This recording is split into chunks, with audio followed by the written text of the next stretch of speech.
Quantity time spend করছি। ওপাশে আনভিরের প্রতিক্রিয়া বুঝতে পারলাম না আমি, তবে এতটুকু আন্দাজ করতে পেরেছি একজন বলতে উনি আসলে বুঝেছেন ধ্রুব স্যারকে। দাঁতে দাঁত চেপে বললেন, আর সে একজনটাকে? আপনার কাছেরই তো একজন। ইভেন সে আজকে কেক খেতেও নিয়ে এসেছে। মানুষটা যে কি কিউট, উফ, দেখতে আপনার মতোই, চকলেট টাইপ, ইয়াম্মি। অপর পাশে কিছুক্ষণ চুপ রইলেন আনভির, না পারছেন আমায় কিছু বলতে আর না পারছে সহ্য করতে। আমি ব্যস্ত সুরে বললাম, এখন রাখেন তো, কই মজা করে কেক খাচ্ছিলাম, সব মুডটাই নষ্ট করে দিলেন। ওনাকে এড়িয়ে কল কাটতে যাব, তখনই আনভির রাশভারী কণ্ঠে বললেন, ক্যাফে অ্যাড্রেস সেন্ড করো। সেন্ড করতে বলছি না, এখনই সেন্ড করো, আমি আসছি। কিন্তু কেন? আপনার না আসলেও। আমার কথায় বাধা দিলেন আনভির, ফোঁস করে নিঃশ্বাস ছেড়ে বলে উঠলেন, আপাতত কোনো রকম নিজেকে কন্ট্রোলে রেখেছি আমি। ইচ্ছে করছে তোমায় ঠাঁটে একটা চট থাপ্পড় মারার। রাগটা আমি মোবাইলের উপর ছেড়ে ফেলতে পারছি। এখন তোমার সামনে পেলে আমি যে কি করতাম আমার নিজের অজানা। এখন ফটাফট লোকেশন সেন্ড করো আমায়। চালাকির চেষ্টা করে সেটা তোমার জন্য খারাপ হবে। বলেই টুট করে শব্দ হলো। এবার বুঝলাম উনি কল কেটে দিয়েছেন। ওনার যে ভয়াবহ অবস্থা দেখলাম, আসলে এই অ্যাড্রেসটা না পাঠালে ভয়ঙ্কর কিছু করে বসবেন। অনেকটা ভয়ের লোকেশন পাঠালাম আমি, কিন্তু এর মানে এই নয় যে আমি রাগ ছেড়ে ফেলেছি। যতক্ষণ না উনি আমায় সত্য ঘটনা বলছেন, ততদিন এভাবেই জ্বালিয়ে যাব ওনাকে। নাহিদ ভাইয়ের দিকে তাকিয়ে দেখলাম উনি ব্যাপারটা আঁচ করতে পারছেন না, তবে আমার ঘটনা যে সুবিধার না এ নিয়েও বেশ সন্দেহে আছেন। আমি মেকি হেসে বললাম, কি দেখলেন এভাবে নাহিদ ভাইয়া? এভাবে আমায় টান মেরে ডাকতে দেখে সন্দেহটা তীব্র থেকেও তীব্রতর হলো নাহিদ ভাইয়ার। বলে উঠল, ট্রাস্ট মি ভাবি, আপনি যখন আমায় এভাবে ডাকেন রুহুটা কেমন যেন কেঁপে ওঠে। আগে ভাগেই সাড়া দেয় যে আমার কপালে দুঃখ আছে। পায়ে পড়ি ভাবি, সকালে যেটা বলেছি মুখ ফুসকে বলেছি, এর জন্য আর আমায় আতঙ্কে রাখবেন না। সরি টু সে ভাইয়া, ব্যাপারটা আমার হাত থেকে অনেক দূর গড়িয়েছে। কথাটা মনে মনে আমি বলেই ফেললাম। অপূর্ব এয়ারপোর্ট থেকে ফিরে এসেছে কিছুক্ষণ হলো। কক্সবাজার থেকে প্লেনে এত দ্রুত ফিরে আসার প্ল্যান ছিল না মিটিংয়ের জন্য, কিন্তু বারবার কল দেওয়াতে অগত্যায় কাজ ফেলে ফিরে এসেছে। ফ্রেশ হয়ে ড্রয়িং রুমে বাবার মুখোমুখি বসলো অপূর্ব। দেখেই বোঝা যাচ্ছে গোসল সেরে এসেছে। উজ্জ্বল গায়ে এক প্রাণবন্ত ছাপ। আধা ভেজা চুলগুলোতে আঙ্গুল চালিয়ে অপূর্ব গম্ভীর কণ্ঠে প্রশ্ন করল। ব্যাপার কি? থতমত খেয়ে গেল ওর বাবা। ইকবালের চোখে মুখেও আতঙ্কের রেশ। অপূর্ব পর্যবেক্ষণ করলো এদের দুজনকে, খুব তীক্ষ্ণভাবে পর্যবেক্ষণ করলো। আন্দাজ করতে পারলো যে কিছু একটা হয়েছে, তাই আবারও বলল, কি এমন হলো যে এভাবে ডেকে আনলে আমায়? রাহি ঠকিয়েছে আমাদের। ইকবাল বলে উঠল হতাশার সুরে। অপূর্ব ভ্রুকুটি করল, কিন্তু অবাকের রেশ দেখা গেল না। বলে উঠল, এই যে তোমার এফার্টেড মেয়ের কথা বলছি তো?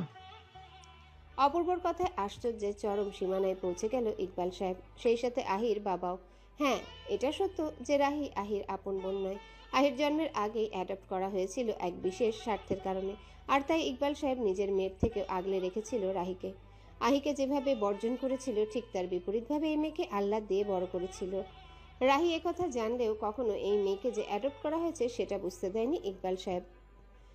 তাই হঠাৎ অপূর্বের এই কথায় সে রেগেমেগে বলল, মুখ সামলে কথা। আহা চাচা যান, আমি মুখ সামলেই বলছি। সবাই কি আপনার মতো টাকা পাগল হয়? লিসেন, রাহি আর আমি সমবয়সী। ওর 4 বছর যখন ওকে আপনি আর চাচি নিয়ে এলেন, তখন জানতে না পারলেও এখন জানি যে এর পেছনে আপনার উদ্দেশ্যর কি ছিল। হতে পারে সত্যটাও জেনে গিয়েছে, তাই এমন করলো। হতে পারে না? নিশ্চুপ ইকবাল সাহেব। তাই বলে মেয়েটা এভাবে ঠকিয়ে ওই রকস্টারের সাথে মিলে আহির হেল্প করবে, এটা ওর ধারণাতেও ছিল না। ওর মাথায় সবসময় বিষ ঢুকিয়েছিল ইকবাল সাহেব। বলেছিল যে আহির মা আহির নামে যে প্রপার্টি উইল করেছে সেখানে রাহির নামও থাকা উচিত, কিন্তু মা শুধু নিজের পেটের সন্তানের কথাই ভাবলো। এটা দেখে রাহি কষ্ট পেয়েছিল খুব, কারণ এই মাকে রাহিও অনেক ভালোবাসতো। এত কষ্ট করে ওর মনে জাগানো আগুন অন্য এক আগন্তুকে সে চট করে নিভিয়ে দিয়ে যাবে, এটা মানতে পারছিল না ইকবাল সাহেব। এতক্ষণে কথা বললেন অপূর্বর বাবা। বললেন, তোমার কি মনে হয় আহিকে একটু বেশি সময় দেওয়া হচ্ছে না? অপূর্ব হাসলো, বলে উঠল, সেটা তোমায় ভাবতে হবে না। তোমাদের এই প্রপার্টি লাগবে তো? পেয়ে যাবে। কাগজপত্র রেডি করছি। I am sure i sine করবে, যদি এই রকস্টার ওকে না আটকায়। চিন্তা করো না, আমি ম্যানেজ করে নেব। চলে গেল দুজনা। অপূর্ব এদের দেখে তাচ্ছিল্যের হাসি দিল। টাকার জন্য মানুষ কতটা অমানুষ হতে পারে ভাবা যায়। আমরা যে ক্যাফেতে এসেছি এটা 7টার সময় কেমন যেন খালি খালি হয়ে গেল। হয়তো এখন অফিস টাইম শেষ হয়েছে বলে, কিন্তু আধ ঘন্টা আগেও মানুষের ভয়াবহ সমাগম ছিল এখানে। আমি বসে রইলাম, 3টা পেস্ট্রি খেয়ে ফেলাম ইতিমধ্যেই। নাহিদ ভাইয়া মুখ কালো করে বসে আছে, সে ভালো মতোই জানে এর জন্য টাকাটা তার পকেট থেকেই যাবে। আমি এবার বললাম, একটা কোল্ড কফি দিন না ভাইয়া। উনি এবার করুণ চোখে তাকালেন আমার দিকে, দাঁতে দাঁত চেপে বললেন। অর্ডার দিয়ে আসছি। এর মধ্যে এসে পড়লেন আনভির, একটা লেদার জ্যাকেট গায়ে জড়িয়ে রেখেছেন ঠান্ডা নিবারণের জন্য। মাথায় ক্যাপ আর মুখে মাস্ক লাগাতে বিন্দুমাত্র ভুলেননি। এই বেশি কেউ হাইট ছাড়া কিছু আন্দাজি করতে পারবেন না যে ইনি আসলে কে। আনভির আমায় দেখা মাত্রই চট করে বসলেন বিপরীত দিকে। মাস্ক খুলতে যাবেন, আমি চট করে বললাম, পাগল হলেন নাকি, মাস্ক খুলবেন না খবরদার। তাই করলেন আনভির, প্রগাঢ় গলায় বললেন, কি করছো এখানে?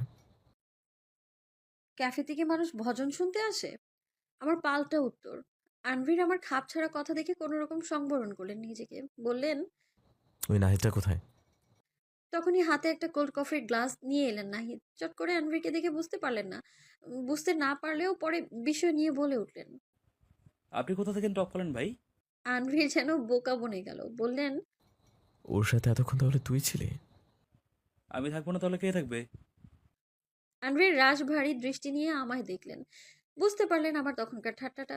এই দৃষ্টি দেখে আমি ভেতর ভেতর ভরকে গেলেও ব্যাপারটা দেখালাম না তাকে। গ্লাসটা নিয়ে আনভিকে বললাম, যার সাথেই আসি না কেন আপনার তা দেখার বিষয় না। আফটার অল আমি তো আপনার বিশেষ কেউ না। ফোঁস করে নিঃশ্বাস ছাড়লেন আনভির। আমার উপর জমা রাগটা নাহিদের উপর ছেড়ে কটমট করে বললেন, আমার বউয়ের সাথে আমি ঘুরবো, আমি খাওয়াবো, তুই ওকে এখানে নিয়ে আসার কে? ভাবি ভক্তি কি তোর বুকে জেগে উঠেছে? নাহিদ ভাইয়া পড়লেন বিপাকে, বললেন, আমি কি কত সুখে ভাবে কি এখানে এনেছি? ওনার মন খারাপ ছিল এই জন্য আনলাম এখানে। আমি কথা বাড়ানোর সুযোগ দিলাম না, বললাম, থাক ভাইয়া, এমন রকস্টার টাইপ মানুষদের সাথে কথা বাড়িয়ে লাভ নেই। বিল দিয়ে আসুন, আমি ফিরে যাব। নীলু বাসায় একা আছে। নীলু নামটা বলতেই যেন এনার্জি পেলেন ভাইয়া, দ্রুততাই কাউন্টারে চলে গেল বিলটা দিতে। আনভির তীক্ষ্ণ চোখে দেখছেন আমাকে। আমি নাহিদ ভাইয়ের দিকে তাকালাম, উনি ওখানে ক্যাশিয়ারের সাথে কথা বলছিলেন বিকাশে পেমেন্ট করা যাবে কিনা। আমি এবার আনভিরকে বললাম, নাহিদ ভাইয়া দিন দিন আরো সুন্দর হয়ে যাচ্ছে, তাই না আনভির? উনি ভ্রু কুচকালেন, বললেন, এত কিছু খেয়াল করো তুমি? তো করবো না? আগে কিউট টাইপ লাগতো, মনেই হতো না যে উনি একজন রকস্টার পার্সোনাল সেক্রেটারি হতে পারে। তবে এখন মনে হয় একটা অন্যরকম স্টানিং লুক এসেছে। আমার এই কথা শুনে এই প্রথম নাহিদের উপর হিংসে হলো আনভিরের। নাহিদ ভাই আমার দিকে তাকাতেই আমি একটা মুচকি হাসি দিলাম। বিনিময়ে তাই করলেন নাহিদ ভাইয়া। তবে যেই না আনভিরের দিকে তাকালেন অমনি ওনার মুখ পাংশুটে হয়ে গেল। আনভির শুধু পারছে না নাহিদকে কাঁচা চিবিয়ে খেতে। আমি এবার বললাম, আপনি তাহলে কাজ সেরে আসুন, আমি যাচ্ছি। ওয়েট, আমিও যাচ্ছি। আমি অবাক হয়ে জিজ্ঞেস করলাম, দরকার নেই, কাজ সেরে আসুন। আমার মতো ইউজলেস মেয়ের জন্য খামোখা টাইম নষ্ট করতে হবে না। এবার যেন নিজেকে আর স্থির রাখতে পারলেন না আনভির। আচমকা আমায় টেনে নিয়ে বেরিয়ে গেলেন এখান থেকে। সেই সাথে নাহিদকে বলেন পেন্ডিং কাজগুলো ওকে সেরে আসতে। বাড়তি কোনো কথা না বলে আনভির দ্রুত গাড়িতে বসিয়ে দিলেন আমায়। এবার সত্যি মনে ভয় ঢুকে গেল আমার। আল্লাহ, উনি কি আমায় মেরে টেরে ফেলবেন নাকি আবার? ভয়ে আমি কিছু বলতে যাব, তখন উনি বললেন, একটা ওয়ার্ড বলবে তো ঠাটি একটা চড় লাগাবো। মুখ বন্ধ রাখো, বাসায় গিয়ে তারপর তোমার সাইজ করতেছি। আমার শরীর জমে গেল, কিন্তু এখন ভয় পেলে হবে না আহি। এটা জানা কথাই ছিল যে উনি খেপবে। তোর কাজ মস্তিষ্ক ঠান্ডা রাখা আর এই অস্থির লোকটাকে আস্তে করে এড়িয়ে যাওয়া। বাড়িতে ঢুকে নীলুর সামনে দিয়ে টেনে রুমে নিয়ে গেলেন আমায়। ধপ করে দরজাটা লাগিয়ে দিয়ে এগোতে থাকলেন আমার দিকে। লেদারের জ্যাকেটটা খুলে খাটে ছুঁড়ে মারতেই আমি তটস্থ হয়ে গেলাম। বলে উঠলাম, কি করতে চাচ্ছেন আপনি? কেন এত কিছু বুঝো তুমি আর এটা বুঝো না? কাভার্ডের সাথে মিশিয়ে দাঁড় করালেন আমায়। উন্মাদ দৃষ্টি আমার হতভম্ব মুখে। আমি শক্ত কণ্ঠে বললাম, ছাড়ুন আমায়, কি অসভ্যতামি করছেন আপনি? আনভির হাসলেন খানিকটা, ঝুঁকে এসে অসাড় গলায় বললেন, আমি অসভ্য তো, তাই না? Now let me do this Mrs Ahi. আর কোনো ছাড়াছাড়ি হবে না। Breaking news, doctor Tairat Umme আহিরের গভীর সম্পর্ক রয়েছে দ্য গ্রেট ভোকাল স্টার ইয়ারকের সাথে। গত দুদিন আগে একটি ক্যাফেতে ইয়ারকে এবং তাইরাত উম্মে আহিকে একসাথে দেখা গিয়েছে। যেখানে তারা ঘনিষ্ঠভাবে বসেছিলেন। এর মানে কি এটাই বের হলো যে অন্যান্য তথাকথিত মানুষদের ন্যায় এআরকেও তার প্রেমিকার সাথে লিভ টুগেদারে আছেন? হসপিটালের রিসেপশনে ছিলাম আমি। আচমকা সেখানে একটা টিভি স্ক্রিনে বড় বড় অক্ষরে এমন ব্রেকিং নিউজ দেখে আমার মুখ বিবর্ণ হয়ে গিয়েছে। হসপিটালের সকলের উৎসুক দৃষ্টি এবার আমার দিকে। গত 2 দিন আগে হয়তো ক্যাফেরই কেউ গোপনে আমার আর আনভিরা এমন ছবি তুলে যে মিডিয়া পাঠিয়েছে, এ নিয়ে কোনো সন্দেহ নেই। টিভিতে স্পষ্ট দেখা যাচ্ছে দুটো ছবি, যেখানে আনভিরা আমার দিকে ঝুঁকে আছেন আর আরেকটাতে হাত টান দিয়ে নিয়ে যাচ্ছেন আমায়। এমন দৃশ্য এটাই স্পষ্ট বুঝিয়ে দেয় যে কতটা অধিকার বোধ আছে এতে। আমি কথা বলতেই যেন ভুলে গেলাম। সবার এমন দৃষ্টি বিভ্রান্তে ফেলে দিতে থাকলো আমায়। একদল আমার নেম প্লেট দেখতে তো আবার মুখের দিকে তাকাচ্ছে, হয়তো বিশ্বাস করতে পারছে না আমি আনভিরের সেই তথাকথিত প্রেমিকা। কোনো মতে নিজেকে আড়াল করে সরে আসলাম আমি। তবে আমার কলিগ ধারা আর তিশাকে এড়িয়ে যাওয়া সম্ভব হলো না। বিষয় নিয়ে বলে উঠলো, টিভিতে যা দেখাচ্ছে এগুলো কি সত্যি আহি? আমি নিশ্চুপ। ধারা এবার বলল, কথা বলছিস না কেন? তুই জানিস যে হসপিটালের প্রতিটা ফ্লোরে তোকে নিয়ে কথা বলছে। Doctor, nurse, professor, peon, ward boy, even পেশেন্টও এমন মুখরোচক সমালোচনা থেকে সরেনি। এই ঘটনা তুই জানিস? নিজেকে অন্যরকম লাগছে এখন। গত রাত পর্যন্ত সব ঠিকই ছিল। আমি ছিলাম একজন সাদামাটা আহি, কিন্তু ভাগ্যের কি পরিহাস। 2 রাতের ব্যবধানেই সমালোচনার মুখবস্তু হয়ে গেলাম আমি। জড়িয়ে পড়লাম রকস্টার এআরকের সাথে। আমার মৌনতা দেখে ওদের বুঝতে বাকি রইল না যে সত্যটা কি। অবাক হয়ে জিজ্ঞেস করলো, এতদিন তাহলে কোথায় থাকছিলি তুই? শুকনো ঢোক গিললাম ক্রমশ। এদের এড়িয়ে যাওয়া সম্ভব না, তাই বলেই ফেললাম, এআরকের বাড়িতেই। ধারার মুখের রং পাল্টে গেল, বলে উঠল, আর এত বড় সত্যিটা আজ বলছিস তুই আমার কাছে? এর মানে সত্যিই তুই লিভ গুড? ধারা প্লিজ, তুই ভালো মতোই জানিস যে আমি এইসব নোংরামি পড়া পছন্দ করি না। তুই ভাবলি কি করে এই বিশ্রী কাজ আমি করব? পুরো দুনিয়ার নোংরা খেতাব দিচ্ছে আমায়, হয়তো ছি ছি করছে। অ্যাটলিস্ট তোরা তো বিশ্বাস কর। চোখ অশ্রুতে টইটুম্বর হয়ে উঠলো আমার।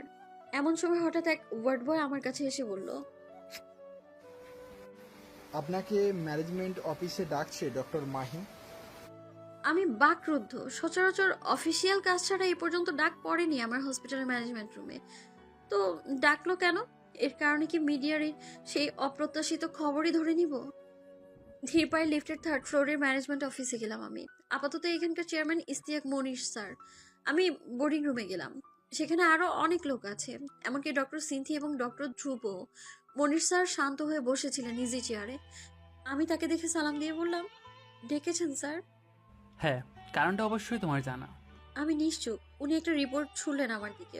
এক নিউজ পোর্টাল থেকে, হয়তো ফ্ল্যাক্সের মাধ্যমে এসেছে এটা। আমার আনভিরের সেই ক্যাফের 2টো ছবি। উনি প্রশ্ন ছুড়লেন, রকস্টার এআরকের সাথে সত্যি কি তোমার কোনো সম্পর্ক আছে ডক্টর আহি? যতটুকু জানি তুমি অবিবাহিত আর উনিও অবিবাহিত। তাহলে এর মানে কি দাঁড়াচ্ছে এখন? এই কথায় এমন একটা কথা বলার দুঃসাহস করলাম যেটা মনে হয় না এত বছরগুলোতে আমি এইভাবে বলেছি। শীতল কণ্ঠে ওনাকে জিজ্ঞেস করলাম, আপনার মনে হয় না ব্যাপারটা আমার ব্যক্তিগত দিকে চলে যাচ্ছে? মনির স্যার মাথা নাড়লেন, সম্মতি জানিয়ে বললেন, অবশ্যই যাচ্ছে। তবে একটা ব্যাপার কি জানো ডক্টর আহি? ব্যাপারটা যদি প্রফেশনে প্রভাব পেলে তাহলে সেটা আর পার্সোনাল থাকে না।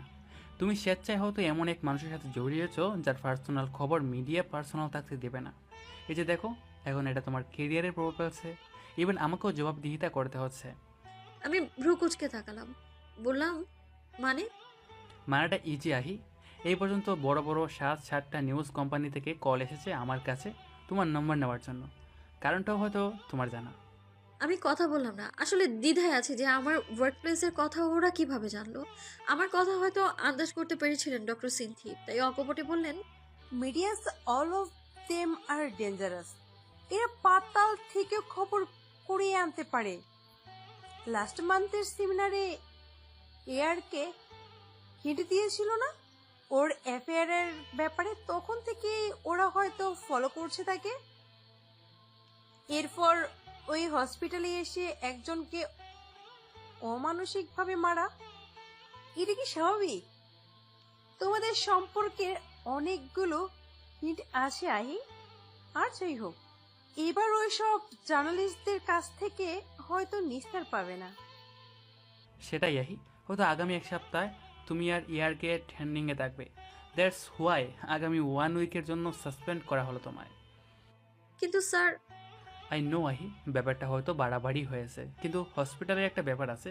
তুমি জানো বাইরে কত মানুষ এখন? প্রায় 3-4টা প্রেস মিডিয়া গাড়ি ভিড় করেছে এখানে, শুধু এটা জেনে যে ইয়ার্কের গার্লস এখন এখানেই আছে। কথাটা যেন আমার মুখ বন্ধ করে দিল। স্যার তাই এবার নরম হলেন, বললেন, এটা একটা প্রাইভেট হসপিটাল অ্যান্ড এখানে পেশেন্ট থাকে আহি। এসব হইচই যদি এখানে চলে তাহলে কে কৈফত দিবে উপর মহলের কাছে? তাই try to understand, I hope বুঝবে। স্যারের সাথে আজকের মতো এই কথোপকথনই ছিল আমার শেষ কথা। আপাতত আমি এখন হচ্ছে হসপিটালের সকলের কাছে মঙ্গল গ্রহের কোনো বস্তু বিশেষ। বড় বড় প্রফেসররা এখন আর চোখে দেখছে আমায়। আমার দম বন্ধ হয়ে আসছিল, মনে হচ্ছিল মানুষের এসব তাচ্ছিল্যের চাহনি দেখে মরেই যাব। আর না, এর একটা বিহিত করতেই হবে। আমি তাই দুর্বল হাতে ডায়াল করলাম নাহিদ ভাইয়ার নাম্বারে। হয়তো উনি এই অপেক্ষাতেই ছিলেন। দ্রুত কল রিসিভ করা মাত্রই বললেন, কোথায় আপনি? হসপিটালেই আছি, বের হতে পারছি না জার্নালিস্টদের জন্য। এত মানুষ দেখে আমি তো রীতিমতো ঘাবড়ে যাচ্ছি ভাইয়া। প্লিজ আপনি আসুন না, নতুন কোনো গার্ডকে পাঠিয়ে দিন। ডোন্ট ওয়ারি, আমি ম্যানেজ করছি সব। আমি নিঃশব্দে কল কেটে সবকিছু গুছিয়ে নিলাম। ভাবতেও পারিনি হয়তো এর জন্য হসপিটাল থেকে 1 সপ্তাহের জন্য সাসপেন্ড করে দিবে আমায়। সময়টা কখন পার হয়ে গেল টের পাইনি। নাহিদ ভাইয়ের মেসেজ আসা মাত্রই আমি বেরিয়ে গেলাম। যা ভেবেছি সেটা ধারণার থেকেও ভিড় এখানে। আমি এক্সিট গেটে দাঁড়ানো মাত্রই জার্নালিস্টের এক বিশাল সমাগম দেখা গেল আমার চোখের সামনে। সবার মুখ্য কেন্দ্র আমি। আমায় ঘিরে তাড়া করে যাচ্ছেন হাজারো প্রশ্ন। কথাবার্তাগুলো এমন ছিল যে, মিস্টার আহির, এটা কি সত্যি যে আপনি ইয়ার্কের সাথে লিভ টুগেদারে আছেন, নাকি এমন কোনো সম্পর্ক আছে যেটা সমাজ বহির্ভূত? আমি নির্বাক। হাজারো মানুষের প্রশ্নের সম্মুখীন এই প্রথম হয়েছি আমি। আর আমার একটা সমস্যা হলো, আমি কখনোই এত বড় পরিস্থিতির সম্মুখীন হলে ভালো মতো কথা গুছিয়ে বলতে পারি না। চিৎকার করে একবার বলতে ইচ্ছে করেছিল যে এমন কিছুই না, যাকে আপনারা এয়ারকের আশ্রিতা ভাবছেন সে এয়ারকের স্ত্রী। আরেকজন বলে উঠল, আপনাদের কতদিন ধরে চলছে এমন গোপনীয় সম্পর্ক? এক সূত্রে জানা গিয়েছে আপনি বিগত 6 মাস ধরে আছেন ARK-র বাংলোতে। ARK তাহলে লুকালো কেন এ কথা? তাহলে কি আপনি শুধু ওনার আশ্রিতা হিসেবেই আছেন? আশ্রিতা? কত সহজ না এই শব্দটা। তথাকথিত সাংবাদিকরা অকপটে শব্দটা উচ্চারণ করলো, কিন্তু তারা কি জানে এই শব্দটা একটা মেয়ের উপর কতটা প্রভাব ফেলে? ফেসবুকে কয়েকটা নিউজ পোর্টালে পোস্টে কমেন্ট দেখেছি আমি, কিন্তু সাধারণ মানুষের এই মন্তব্য যে আমার মতো মেয়েদের জন্য দেশ রসাতলে যাচ্ছে। এমন ক্যারেক্টারলেস মেয়েরা টাকার জন্য যে কারো সাথে শুতে পারে, আর সে যদি রকস্টার হয় তবে তো কথাই নেই। তখনই 3-4 জন সুঠামদেহী কালো পোশাকধারী গার্ড ঘিরে ধরলো আমার। এদের আমি চিনি, আনভিরের বডিগার্ড। এর মধ্যে আসিফ বলে উঠল, আপনারা কাইন্ডলি সাইড দিন, আমাদের যেতে হবে। তারপর কোনো মতে এখান থেকে সরে রোডের অপোজিটে নাহিদ ভাইয়ের গাড়িতে উঠলাম আমি। নাহিদ ভাই নির্বাকভাবে গাড়ি চালাচ্ছেন, আমি বসে রইলাম পাথর হয়ে। আমি জানতাম যদি এই সত্যটা একদিন বেরিয়ে যাবে। কান্না করতে ইচ্ছে করছে আমার। কে বিশ্বাস করবে আমার কথা? সন্ধ্যা গড়িয়েছে। আজ সেন্ট্রাল পয়েন্টে একটা কনসার্ট ছিল আনফ্রিডের। লাস্ট মান্থে যে গানটা রিলিজ করেছে ওটার উপর বেস করেই। আর তাই হয়তো সাংবাদিকরা এই দিনটা নিউজ প্রমোটের জন্য মুখ্য দিন হিসেবে ধরে নিয়েছে। আমি এবার ডাকলাম, নাহিদ ভাইয়া, জি। আমায় আনভিরের কাছে নিয়ে যান। নাহিদ ভাইয়া বিস্ময়ে তাকালেন আমার দিকে, বললেন, এখন রাইট টাইম না ভাবি, আপনার থেকে ওনার ওপর মিডিয়ার দ্বিগুণ প্রসার। আমি ধাতস্থ করতে পারলাম না নিজেকে। দ্বিরুক্তি নিয়ে বললাম, প্লিজ ভাইয়া, বাসায় এভাবে অপবাদ নিয়ে ফিরে গেলে মরে যাব আমি। নাহিদ ভাইয়া মানলেন এবার। গাড়ি ঘুরিয়ে নিয়ে গেলেন সেন্ট্রাল পয়েন্টের দিকে। আকাশে নিকষ আধার, তবে কনসার্ট এরিয়া বলে এখানে আলো নেহায়েত কম না। মানুষের সমাগম অস্থির করে তুলেছে সবকিছু। একদিকে ফ্যানদের সমাগম, অন্যদিকে জার্নালিস্টদের আক্রমণ। আমি ধাতস্থ করে ছুটলাম অডিটোরিয়ামের দিকে। আমার শরীর দুর্বল, কানে ভাসছে সেই প্রশ্নগুলো, তীরের মতো বুকে বিচ্ছে সেগুলো। চোখের পানি নিয়ন্ত্রণে রেখেছি কোনো মতে। আনভির ইতিমধ্যে কার্যক্রম শেষ করে বের হচ্ছে না অডিটোরিয়াম থেকে। হোয়াইট টি শার্টের উপর ব্ল্যাক ডেনিম, ক্যামেরা লাইটের রশ্মি থেকে বাঁচার জন্য সানগ্লাস জানান দিচ্ছে মুহুর্মুহী সৌন্দর্যের। ওনার আশেপাশে জার্নালিস্টদের উপচে পড়া ভিড়েও সেই একই প্রশ্ন। না, নিজের পরিচিত মানুষটাকে পেয়ে আর নিজেকে সামলাতে পারিনি আমি। সাইড দিয়ে হাজারো হাজারো মানুষের ভিড়ের মধ্যমণি হয়ে দৌড়ে ঝাঁপটে জড়িয়ে ধরলাম আনভীরকে। হঠাৎ সকল সরগোল বন্ধ হয়ে গেল। বুঝে উঠতে সময় নিল যে হলোটা কি। অতঃপর বুঝতে পারতেই আবার শুরু হলো শাটারের সাউন্ড। এই বুকে থেকে মাথা সরানোর সাধ্য আমার ছিল না, তাই এটাও জানি না আনভীরের এতে প্রতিক্রিয়া কি। অবস্থা বেগতিক দেখে স্টার হিটের কো সিইও ইশারা গার্ডকে বললেন আমায় আনভীরের কাছ থেকে সরাতে। আনভীর তা থেকে শীতল কণ্ঠে বললেন, don't dare to touch my girl. কেউ হয়তো কল্পনাও করতে পারবে না ঠিক কতটা অধিকার বোধ আছে এই কথায়। মাই গার্ল কথাটা ঝনঝন করে বাজতে থাকলো আমার কানে। আমি এখনো সেভাবেই আছি, সেভাবেই মিশে আছি আনভীরের বুকে। মুখ তুলে আশপাশ দেখার সাধ্য নেই আমার। গার্ড হকচকিয়ে গেল, তবুও নিজের মুখে শক্তপোক্ত আদল বজায় রেখে বলল, I said don't dare to touch my girl. আনভীরের এমন থমথমে কণ্ঠে আর কিছু বলার সাহস পেল না গার্ড। তাই তিনি চোখ সরিয়ে এবার তীক্ষ্ণ দৃষ্টি নিক্ষেপ করলেন সাংবাদিক মহলের দিকে। আপনারা কি করছেন ধারণা আছে? আমরা আমাদের কাজই করছি স্যার। আমাদের কাজ হলো সত্যকে তুলে নিয়ে আসা, এবং আমরা সেটাই করছি। কাজ মাই ফুট। এভাবে একটা মেয়েকে হ্যারাস করার মানে আপনারা জানেন? সত্য না জেনে এভাবে তার ক্যারেক্টারে হাত তোলা কি সেটা জানেন আপনারা? একজন মেয়ে এগিয়ে এলো এবার। চোখে মুখে জানান দিচ্ছে চঞ্চলতা। গলায় ন্যাশনাল নিউজের আইডি দেখে স্পষ্ট বোঝা গেল যে এই মেয়ে অনেক উচ্চ পদের সাংবাদিক। সকলে যে প্রশ্নটা সরাসরি বাকিরা এআরকে মুখের উপর করতে ভয় পাচ্ছিল সেটাই সে করে বলে উঠল, তাহলে আপনি যাকে মাই গার্ল বলে সম্বোধন করেন, এটা দিয়ে কি এই প্রমাণিত হয় না যে আপনার প্রেমিকা, যার সঙ্গে আপনি 6 মাসের অধিক লিভ টুগেদারে আছেন? হোয়াট ডিড ইউ সে? বাঁকা হাসি দিল মেয়েটি।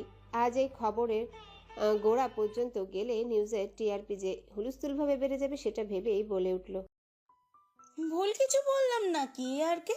একজন রকস্টার তার গার্লফ্রেন্ডদের সাথে রাতের পর রাত নিজের বাংলোতে থেকে যাবে, এর মানে কি দাঁড়ায়? যতটুকু ফ্যান্ডম জানে, আপনি সেপারেট থাকেন ফ্যামিলি থেকে, সেখানে এক মেয়ের সাথে এইভাবে থাকলে তাকে জিজ্ঞাসাবাদ করা কি হ্যারাসের কিছু? 100% এটা হ্যারাসমেন্ট। আর আপনাদের কোনো রাইট নাই ওর সাথে এভাবে কথা বলার। কিন্তু কেন এ আর কে? সেই কারণ জানার অধিকার অ্যাটলিস্ট আপনার নাই। যে মেয়ে অকপটে অন্য মেয়ের চরিত্রে আঙুল তুলতে পারে তার কাছে এআরকে কিছুতেই জবাবদিহিতা করবে না। আনভীরকে এতটা ভয়াবহভাবে রাখতে এর আগে কখনো দেখা হয়নি, তাই বুঝতে বাকি নেই এর কারণ কি। প্রথম দফা আনভীরের মাই গার্ল বলে সম্বোধন করায় সবাইকে অবাক করলেও এখন সাংবাদিক মহলের কাছে পুরো উন্মুক্ত হয়ে গেল আনভীর আর আমার সম্পর্কটা। সেই সাথে বেড়ে উঠল প্রশ্নের জোয়ার। প্রশ্নগুলো এতই বিশ্রী ধরনের ছিল যে আমি নিতে পারছিলাম না আর। একে এইসব কারণে হসপিটাল থেকে সাসপেন্ড, তার উপর এমন বিরূপ পরিস্থিতির সাক্ষাৎ জীবনেই প্রথমবার হওয়াতে হঠাৎ আমার শরীর দুর্বল হতে থাকলো। ক্রমাগত চোখ হয়ে আসতে লাগলো অন্ধকার। আনভীর আমায় নিয়ে সরে আসতে নিলেন, তখনই আমি দুর্বল কণ্ঠে বললাম, ওনাদের চলে যেতে বলুন আনভীর প্লিজ। আমি আমি হঠাৎ মাথায় চিনচিন ব্যথা হতে থাকলো আমার। ক্রমশ অস্থিরতায় সবকিছু ঝাপসা হয়ে আসাতে শরীরের ভার অনেকটা দুর্বল হয়ে যাওয়ার ফলে ছেড়ে দিলাম আমি নিজেকে। আমি ঝাপসা চোখে দেখছি আনভীর গালে হাত দিয়ে সমান তালে ডেকে চলছে আমায়। কিন্তু আফসোস, কয়েকটা গার্ড ছাড়া কেউ এলো না। অজস্র মানুষ থাকা সত্ত্বেও সবাই ব্যস্ত, কে কত আগে ছবি তুলবে আমার আর আনভীরের মুখে বলা কথাটি হেডলাইনে ছাপাতে পারবে। হায় রে সমাজ! ফিনফিনে মেঘের আনাগোনা, সেই সাথে বহমান শীতল বাতাস। আকাশের রোদ্দুর মনে হচ্ছে যেন বৃষ্টি নাই পড়ছে ঝরে ঝরে। আমি চোখ খুলতেই প্রথমে জানালার আলোর মুখোমুখি হলাম। সেটা দিয়ে আলো তেজস্বাভাবে হাতের উপর পড়ছে কাত হয়ে শোয়াতে। এটা আনভীরের রুম, কিন্তু আমি মনে করতে পারছিলাম না যে আমি এখানে এসেছি কিভাবে। পরন্তু হঠাৎই মনে পড়লো কত রাতের কথা। হ্যাঁ, জ্ঞান হারিয়েছিলাম আমি। সেটা যে উত্তেজনাতেই তার টের পাচ্ছি এখন। কতক্ষণ অচেতন ছিলাম হিসেব নেই, তবে লম্বা সময় হয়তো ছিলাম বলেই ঘাড়ের রগরগে ব্যথার আভাস পাওয়া যাচ্ছে। আমি উঠে বসার চেষ্টা করতেই পেছন থেকে ভেসে এলো এক স্নিগ্ধ মেয়েলি সুর। এখন কেমন লাগছে তোমার আহি? থমকালাম আমি। তৎক্ষণাৎ ঘাড় বাঁকিয়ে পেছনে ফিরলাম। প্রথম ক্ষণেই মনে হয়েছিল স্বপ্ন দেখছি আমি। হ্যাঁ, এটা তো স্বপ্নই। আমি এখনো জ্ঞানে আসিনি, না হলে ঘুম থেকে উঠে এত সময় পর এই স্নিগ্ধ মানবীটিকে দেখতাম কিভাবে আমি। আমি ভাবের পরিস্ফুটন ঘটিয়ে বলে উঠলাম, শিউলি ভাবি তুমি? ভাবি ফিচেল হাসি ঝুলালেন ঠোঁট কোলে, মুখে স্নিগ্ধতার আদল বিদ্যমান। কলাপাতা রঙের শাড়ি পরেছেন ভাবি, আগের তুলনায় অজান্তেই একটু অন্যরকম লাগছে। অল্প সময়ের পরিচিত হলেও আনভীরের পরিবারের নাহিদ ভাইয়ার পর এই হলো আমার কাছের মানুষ, একেবারে আপন বড় বোনের মতো। রাহি আপু আমার সাথে থাকতো না, মায়ের মৃত্যুর পর বাবা তাকে নিয়ে গিয়েছিল নিজের সাথে, তাই বড় বোন থাকতেও সেটা খুব বেশি টের পাইনি ছোটবেলায়। এই মানুষটা হুট করে আমার এই শূন্যতায় পা বাড়িয়েছিল, হয়ে উঠেছিল আমার গল্পের সঙ্গী।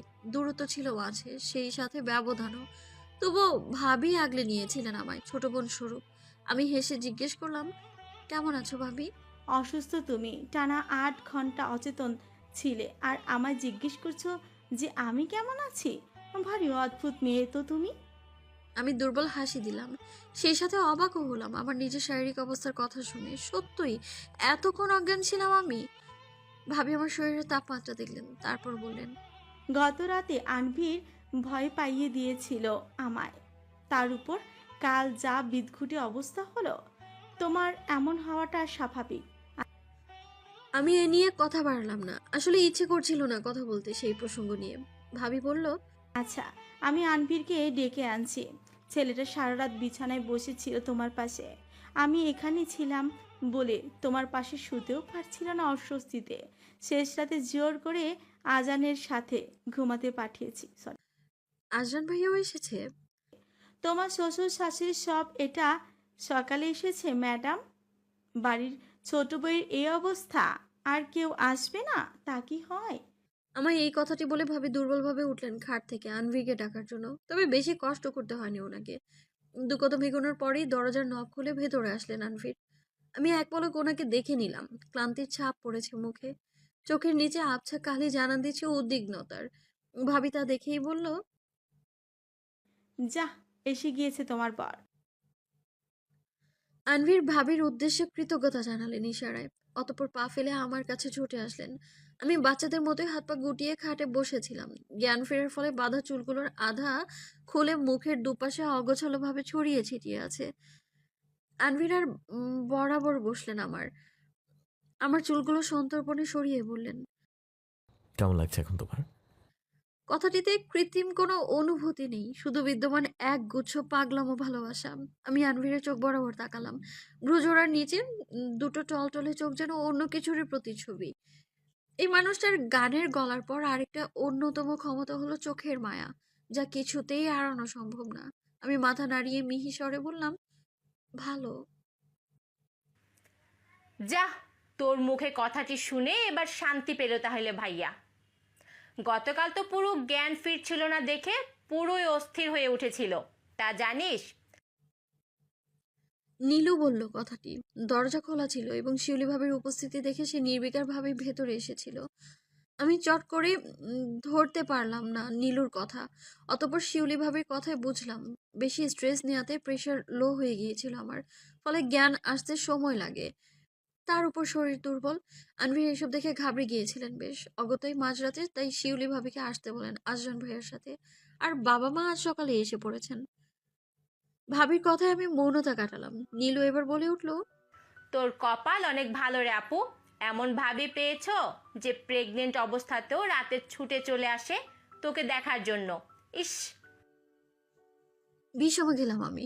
প্রথমে মনে হলো নীলুর মাথা বোধ হয় বিগড়ে গিয়েছে। চট করে তাই বললাম, তুমি প্রেগনেন্ট ভাবি?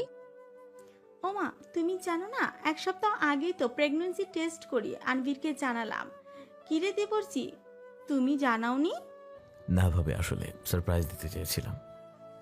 বলেই ফিচালো হাসি দিলেন আনভির। এবার আমি স্পষ্ট বুঝতে পারলাম কেন সে রাত আনভির শুধু বেবি প্ল্যান করে মাথা খারাপ করে দিচ্ছিলেন। তাহলে তখনই কি আমায় জানাতে চেয়েছিলেন এটা? নীলু আহামরি সুরে বলল, আহা ভাবি চলো তো, দুজন আমরা কেটে পড়ি। ভাইয়া দেখছো না হাসপাস করছে, ওদের না হয় একটু একা থাকতে দেই। এই বলে দ্রুত কেটে পড়লো দুজন। অতঃপর ছড়িয়ে পড়লো নিস্তব্ধতা। হাজারো শূন্যতার ভিড়েও বুক কাঁপছে আমার ধরফর করে। আনবির নিষ্পৃহ চাহনি দিলেন, হাতের ভর ছেড়ে দিলেন খাটে। আমার অস্থিরতা হয়তো টের পেয়েছিলেন উনি, তাই জড়ানো কণ্ঠে বললেন, যাও ফ্রেশ হয়ে এসো। বেশ কিছুক্ষণ ধরেই রুমে এসে আমায় দেখে গেলেন বাবা, মা আর আজরান ভাইয়া। এক মুহূর্তের জন্যও আমায় নিচে নামতে দেয়নি। মা এসে চুপচাপ সকালে নাস্তা খাইয়ে দিয়েছিলেন আমায়। আমি তখন বসেছিলাম চুপচাপ। ওনার মুখ থেকে এক পলকের জন্যও সরাইনি চোখের দৃষ্টি। তা দেখে আনভীরের মা স্নেহমাখা কণ্ঠে বলে উঠলেন, কি দেখছো এভাবে আহি? আপনাকে। লোকে বলে আল্লাহ তাআলা কাউকে কেড়ে নিয়ে গেলে অন্য কাউকে পাঠিয়ে দেয়। মা তো চলে গিয়েছিল আমায় ছোটবেলাতেই রেখে। তখন রোজ রাতে কান্না করতাম মায়ের ভালোবাসা পাওয়ার জন্য। হয়তো বেশ লম্বা সময় পর হলেও আল্লাহ সেটা ফিরিয়ে দিয়েছেন আমার কাছে। মায়ের ঠোঁট কোলে হাসি যেন আরো বিস্তৃতি লাভ করেছে এতে। চোখের সেই দৃষ্টি যেন অকপটে ধরিয়ে দিচ্ছে সেই প্রাণবন্ত হাসিটা। মা জানতেন আমার অন্তরের অবস্থা, তাই একবারও কথা উঠালেন না গতকালের সেই ঘটনাগুলোর। এমন ভান করলেন যেন কিছুই হয়নি। আর তার মুখ্য কাজ আমার যত্ন করা। মনের আত্মতৃপ্তি যেন এতে আরো প্রগাঢ় হয়ে উঠল মায়ের জন্য। লালাবো বিকেল, পশ্চিম আকাশে বিদ্যমান হালকা সোনালি রোদ। সেই রোদে দাঁড়ানোর ইচ্ছে হলেও যেন মন সেই দিকে নেই। দিনটা ঘরে বদ্ধভাবেই পার হয়েছে। শিউলি ভাবি এলো, আজরান ভাইয়া এলো, নীলু এলো, এমনকি শেষে নাহিদ ভাইয়াও। কিন্তু কেউ আমার সঙ্গে বেশিক্ষণ কথা বলার সুযোগ পেল না। আমার সায় না পেয়ে হতাশ হয়ে চলে গেল। বারান্দার দরজার সামনে থাকা ডিভানের শার্লক হোমসের বই পড়ছি আনমনে। চেষ্টা করছি সবকিছু থেকে সরে নিজেকে একা রাখতে। এর জন্য মোবাইলে সুইচ অফ করে রেখেছিলাম, যাতে সেই দিকে মনোযোগ না দিতে পারি। তন্দ্রা ঘরে আবরণে সাজানো বিকেল এতক্ষণ চুপচাপ থাকতেও হঠাৎ শুনতে পেলাম মানুষের শোরগোল। সময় যতই বাড়ছে শব্দটা। এবার উঠতে হলো আমায়। রুম থেকে বেরিয়ে সিঁড়ির সামনে জানালার দিকে বাড়ির লোনের সামনে উকি দিতেই আমি হতভম্ব। আবারও এসেছে তারা। আতঙ্কে ঠোঁট কামড়ে সরে আসতেই আনভীর কোথা থেকে এসে আমায় কোমর চেপে ধরলো। আমি চোখ তুললাম। ওনার নিষ্পলক ভাবভঙ্গি নাড়িয়ে দিল হৃদয়। ওনাকে দেখে স্বস্তির নিঃশ্বাস ফেলে বললাম, আনভীর, ওনারা আবার এসেছে, প্লিজ কিছু করুন না। আহি, রিল্যাক্স। গার্ডকে বলে দিন না চলে যেতে ওনাদের। আবার ওসব আজে বাজে প্রশ্ন করলে আমি মরে যা। আহি। শীতল কণ্ঠে পুনরায় ডাকলেন আমায়। আমি নিজেকে শান্ত করলাম। পূর্ণ চোখে তাকালাম আনভীরের দিকে। চুল মুখ ছেয়ে গিয়েছে এক অব্যক্ত সৌন্দর্যে। আনভীর বলে উঠলেন, আমি ওদের আসতে বলেছি আহি। বিস্ময় বাড়লো, সেই সাথে বাড়লো ভয়ও। বললাম, কিন্তু কেন? কারণটা সময়ের সাথেই জেনে যাবে। চলো আমার সাথে। না প্লিজ আনভীর, আমি নার্ভাস ফিল করবো এত মানুষের সামনে। বাচ্চারা যেন ভয় পেলে তাদের ভরসাযোগ্য মানুষকে নির্দ্বিধায় বলে, ঠিক সেরকম ভাবেই নিজের দুর্বলতার কথা জানালাম আনভীরকে। আনভীর সেরকম ভাবেই আশ্বস্ত করলেন আমার। কোমর চেপে কাছে টেনে নিয়ে এসে বলে উঠলেন, রিল্যাক্স, আমি আছি। ভয় পাওয়ার প্রয়োজন নেই। গতকাল আমার থাকাতেও ওরা যে প্রশ্নগুলো করেছিল, এবার তা করার বিন্দুমাত্র সাহস পাবে না। অবশেষে দোতলার সামনের দিকে লোনের সামনে উঁচু বারান্দায় নিয়ে গেলেন আমায়। নিচে লোনে অসংখ্য মানুষ। অন্য সময় এখানে বেশ কয়েকজন সিকিউরিটি গার্ড পাহারা দিলেও এখন এখানে মানুষের সমারোহ। এক বিশাল অংশ এর মধ্যে সাংবাদিক। আর বাকি গেটের বাইরে যারা ভেতরে ঢোকার জন্য প্রচেষ্টা আছে তারা খুব সম্ভবত এআরকের তথাকথিত ফ্যানরা। আমি হঠাৎই গুটিয়ে ফেললাম নিজেকে। ভয় সিটিয়ে আসতেই আনভীর কোমর চেপে নিজের ঠিক পাশাপাশি দাঁড় করালেন আমায়। অতঃপর বলে উঠলেন, যাকে আপনারা ভাবছেন আমার আশ্রিতা হিসেবে, সে আমার আশ্রিতা না। আর না আমরা লিভ টুগেদারে আছি। She is my wife, Mrs Anvir Rezwan Khan. All of you understand? পুরো পরিবেশ এ বিষয়ে ছড়িয়ে গেল। এবার একে একে সবাই নিজেদের মুখ চাওয়াচাই করতে লাগলো। এত কিছুর পর ওরা বিন্দুমাত্র ভাবতে পারেনি যে আনভীর আর আহি হাজব্যান্ড ওয়াইফ হতে পারবে। একজন প্রশ্ন তুলল, বাট এআরকে এটা কত পার্সেন্ট সত্য মানবো কিভাবে আমরা? আর মিসাইর হসপিটাল সারনেম চেঞ্জ না, না মিসেসের ট্যাগ লাগানো আছে, তাহলে এমনটা কি আমরা ধরতে পারি না যে এটাও আপনাদের সত্য লুকানোর একটি প্রচেষ্টা? আনভীর বাঁকা হাসি দিল, বলে উঠল, আমি জানতাম কেউ না কেউ এমন প্রশ্ন তুলবেনি। যাই হোক, আপনাদের প্রমাণপত্র আমি ওসির কাছে দিয়েছি। প্রমাণপত্র মানে বুঝলেন তো, আমাদের বিয়ের রেজিস্ট্রি পেপার। সেখানে সিগনেচার অ্যান্ড ডেট মনোযোগ দিয়ে দেখেন। হতভম্ব হয়ে গেল সবাই, যেন এখানে পুলিশি মামলায় জড়িয়ে যাবে ভাবনাও ছিল না। ঈশা জিজ্ঞাসা করলো, আপনারা কি ভাবলেন আপনাদের এই স্টুপিড কাজকর্ম একজন মেয়েকে হ্যারেস করবে আর আমি চুপচাপ বসে থাকব? যাই হোক, উত্তর জেনেছেন তো যে আহিয়া আমার কে, তাই ব্যাপারটা এখানেই থামাবেন। আদারওয়াইজ আমি আমার ওয়েতে তা বন্ধ করতে ভালোবাসবো। আর কোনো প্রশ্ন করলো না কেউ। আনভির নিঃশ্বাস ফেললেন, অতপর তাকিয়ে আমার অস্বস্তি ভাব কাটিয়ে তুলতে আশ্বস্ত করলেন। তারপর বলে উঠলেন, বিয়ের ব্যাপারটা লুকানোর পার্সোনাল রিজন ছিল আমার। এর একটা কারণ, সামবডি ট্রাই টু মার্ডার হার, যার জন্য ওকে এভাবে লুকিয়ে রাখা। অ্যান্ড সেকেন্ড রিজন হলো বিয়েটা হয়েছিল একেবারেই হুট করে, বলতে পারেন বাবা বাধ্য করেছে। আর তাই আমি চেয়েছিলাম সবার সামনে খোলাসা করেই ব্যাপারটা আগাতে। যাই হোক, ব্যাপারটা যেহেতু গড়িয়ে গিয়েছে, তাই আমি অ্যানাউন্স করছি সবার সামনে আবারও বিয়ে হবে আমাদের, সবার সামনে পূর্ণরূপে। আগে যেভাবে লুকিয়ে আহিকে বিয়ে করেছিলাম, এবার সবার সামনে আমি আহিকে অ্যাকসেপ্ট করবো, বিকজ আই লাভ হার। বুকে এক ঠান্ডা বায়ু আমার প্রবাহিত হতে থাকলো। এত ক্যামেরার আলোকে অন্যরকম উত্তেজনা ছড়িয়ে পড়েছে আনভিরের চোখে মুখে। ওষ্ঠে চাপা হাসি, মুখে গাম্ভীর্যের রেশ, চুলগুলো লেপ্টে আছে কপালে। হাতের দৃশ্যমান নার্ভ যে কাউকে কাঁপিয়ে দিতে বাধ্য। এই পুরো মানুষটাই তাহলে আমার? মনে হচ্ছে স্বপ্নে আছি আমি। এতগুলো মানুষের সামনে আমায় একসেপ্ট করাতে স্তব্ধ হয়ে আছি আমি। উনি আরো একবার প্রকাশ করলেন আমার প্রতি ওনার অসীম ভালোবাসার। আকাশে আজ পুঞ্জ পুঞ্জ মেঘের আনাগোনা, সেখানে পাখিদের ঝাঁক উড়ে চলছে সমান তালে। গতকাল থেকেই প্রকাণ্ড গরম পড়েছে, যে কেউ চট করেই দ্বিধাদ্বন্দ্বে পড়ে যেতে পারে এটা কিসের মৌসুম। আমি ড্রয়িং রুমে বসে শিউলি ভাবিকে দেখছিলাম। সময়ের সাথে ওনার শরীর গুলুমুলু রূপ ধারণ করেছে, মুখে স্নিগ্ধতার রেশ।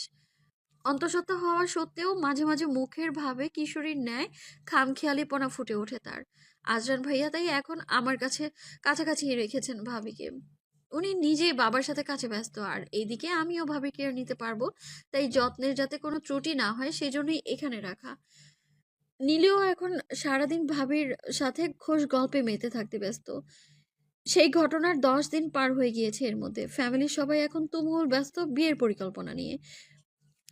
কিছুদিন আগে মামু মামি গাজীপুর থেকে এসেছিলেন, তারপর কথা আনলেন। এ আমার পক্ষ বা পরিবার থেকে আয়োজন সব ওনারা করবেন। বাবার প্রসঙ্গ এই দিক না টানাতে মনে শান্তিই পেলাম আমি। মনে মনে অপূর্ব ভাইয়ের ভয় থাকলেও এখন জানি উনি কিছু করতে পারবেন না। আর আমার উচিত অতীতকে ভুলে বর্তমান নিয়ে ভাবা। আমি ঘড়ির কাঁটার দিকে মনোনিবেশ করলাম। ছোট কাঁটাটি 8 পেরিয়ে 9-এর দিকে গন্তব্যহীনভাবে এগোচ্ছে। ছোট্ট করে নিঃশ্বাস ছাড়ি আমি। কারণটা আনভির বিগত আধ ঘন্টা ধরে সুইমিং করছেন পুলে সে। তাই উঠে ইয়ার্ডের দিকে গেলাম আমি, পা বাড়লাম। রোদ্দুরের আলোকে চিকচিক করছে পুলের নীলা পানি। সেখানেই ব্যস্ত অতি মাত্রার নির্বিকার সেই মানবটি। ক্রমাগত পানিতে ডুব দিচ্ছেন বা ঠান্ডা পানিতে শরীর ছেড়ে দিচ্ছেন। শরীরে অন্যরকম উন্মাদনা ছেয়ে গেল আমার। উজ্জ্বল গায়ে লোভনীয় লাগছে পানির প্রতিটি কণা। রোদ পড়াতে সেই উজ্জ্বলতা যেন দ্বিগুণ হারে বেড়ে গিয়েছে। আমি ধাতস্থ করলাম নিজেকে। পুলের থেকে নিরাপদ দূরত্বে দাঁড়িয়ে ডাক দিলাম, আনভীর। উনি তৎক্ষণাৎ তাকালেন। আমার বুকে ছ্যাদ করে লাগলো সেই দৃষ্টিটি। চুল বেয়ে টপ টপ পানি পড়ছে, তা ধীরে ধীরে বেয়ে নামছে গলা থেকে বুকে। আমার নিঃশ্বাস অসাড় হয়ে এলো। আনভীর তা চট করে ধরতে পারছেন কিনা জানি না, তবু ধরতে পারার আগেই আমি প্রশ্ন করলাম, আর কতক্ষণ সুইমিং করবেন আপনি? অনেকক্ষণই তো হলো, ব্রেকফাস্ট করবেন না? এখান থেকে উঠতে হচ্ছে, এখান থেকে উঠতে ইচ্ছে করছে না। উনি ফিচেল হাসি দিয়ে বললেন, তারপর বিরতি না কাটিয়ে বলে উঠলেন, তোমার নজর দেখে মাঝে মাঝে ভয় হয় আমার। যেভাবে তাকাচ্ছ যেন এক্ষুনি খেয়ে ফেলবো আমায়। গালে লালাবা আভা ফুটে উঠল আমার। লজ্জায় রীতিমতো হাঁসফাঁস করছি। আমার এই অবস্থায় আনভির পুলে থাকা অবস্থাতে এক অসহ্যকর হাসি দিলেন, গা জ্বালানোর মতো সে হাসি। হঠাৎ নিজেকেই নিজের চড় মারতে ইচ্ছে হলো আমার। নিজের অন্তরকে বলে উঠলাম, ভাই অন্তর, কেন তুমি আমার সাথে এমন বিশ্বাসঘাতকতা করো? ওনাকে সব বুঝিয়ে দাও কেন? একটু নিজেকে লুকিয়ে রাখতে পারো না? আমি পরক্ষণের সামনে নিলাম। আনভিরকে বললাম, তাহলে কি আরো কিছুক্ষণ থেকে ঠান্ডা বাঁধাবেন? উঠবো তো, তুমি উঠাও। হঠাৎ আমার ছোট্ট মস্তিষ্কে স্মৃতিচারিত হলো সেই ঘটনাটি যখন আনভির আমাকে টেনে নিজের সাথে পুলে ফেলে দিয়েছিলেন। সেবার ভয়ঙ্কর থেকেও ভয়ঙ্কর মাত্রা লজ্জা পেয়েছিলাম নাহিদ ভাইয়ের সামনে। ভাগ্যিস নাহিদ ভাইয়া সোজাসাপটা মানুষ, ঘটনার খিচুড়ি পাকাতে জানেন না। কিন্তু আমাদের নীলু বেগম বা শিউলি ভাবে যদি এমন কিছু দেখে, তবে কেলেঙ্কারি বাঁধাতে 2 সেকেন্ডও লাগবে না। ঘটনা এমন পর্যায়ে চলে যাবে যে আজরান ভাইয়াও এসে জিজ্ঞেস করবে।